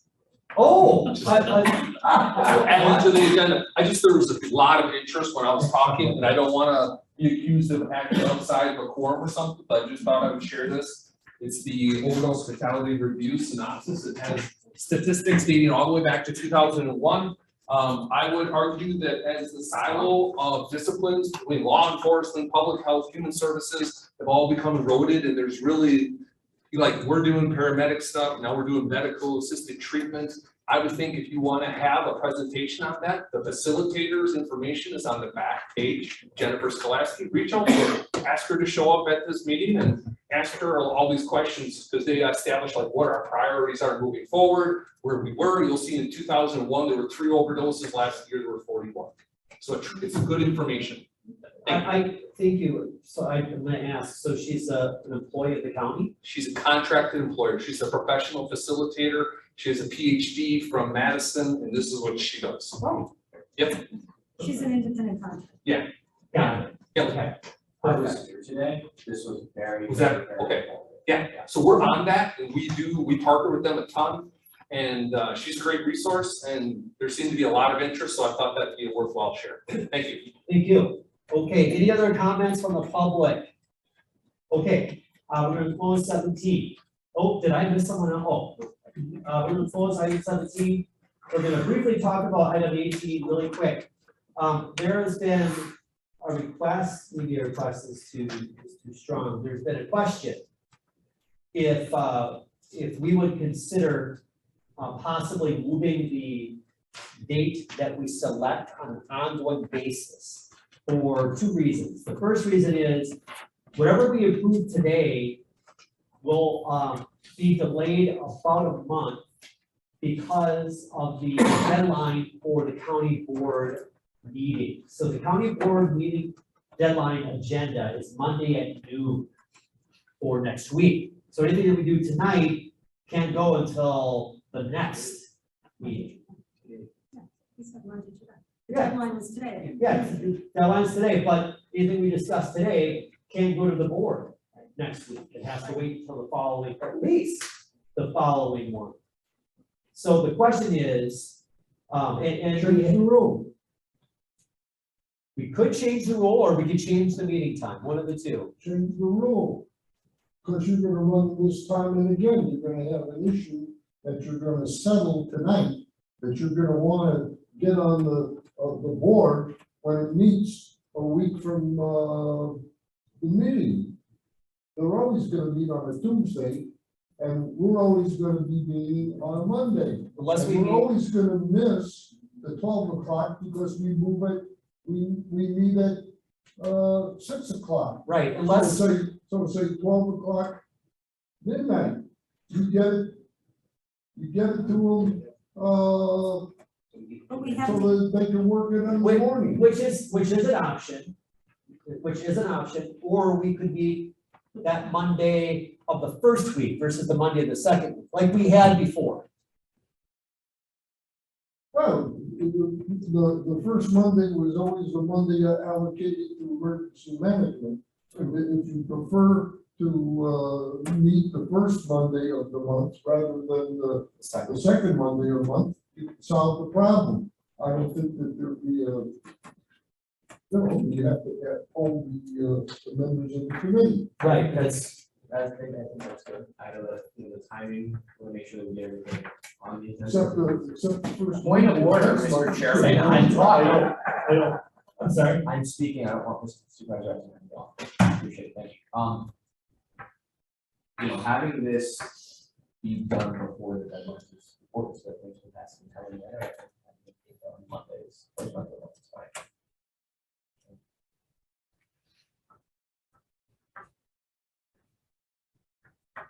don't know how to. Okay. So here's the Supervisor Duffy. Yes, I think for me, it's just, you know, as long as if we change the date, you know, just as long as I have like, you know, enough advance notice so that I can get the time off of my work, so that I can attend the meeting. That's really all that matters. It's like, you know, as long as I have advance notice. I've already, I take it that we're already set for September 12th, is that correct? Yes, this would have to be for starting in October. Okay, so it's going from October on, so I'm fine, I would prefer if we just simply change the meeting date and then, you know, we can just go from there. And the reason why is I'd like to keep it at the 12th for this next September, because the other thing is we need to make sure that we can get the room. And so I need to talk to sheriff's office, to say, make sure that we can get a room. So, all right, so next meeting will be Monday, September 12th, and that doesn't impact what you submitted, right? That's. No, that's the week Next after. meeting. All right, cool. Yeah. So we're good there? All right, so next meeting is Monday, September 12th at 6 p.m. And adjourn, or motion for adjourn. I'll make a move to adjourn. All right, all in favor? Aye. Opposed? All righty.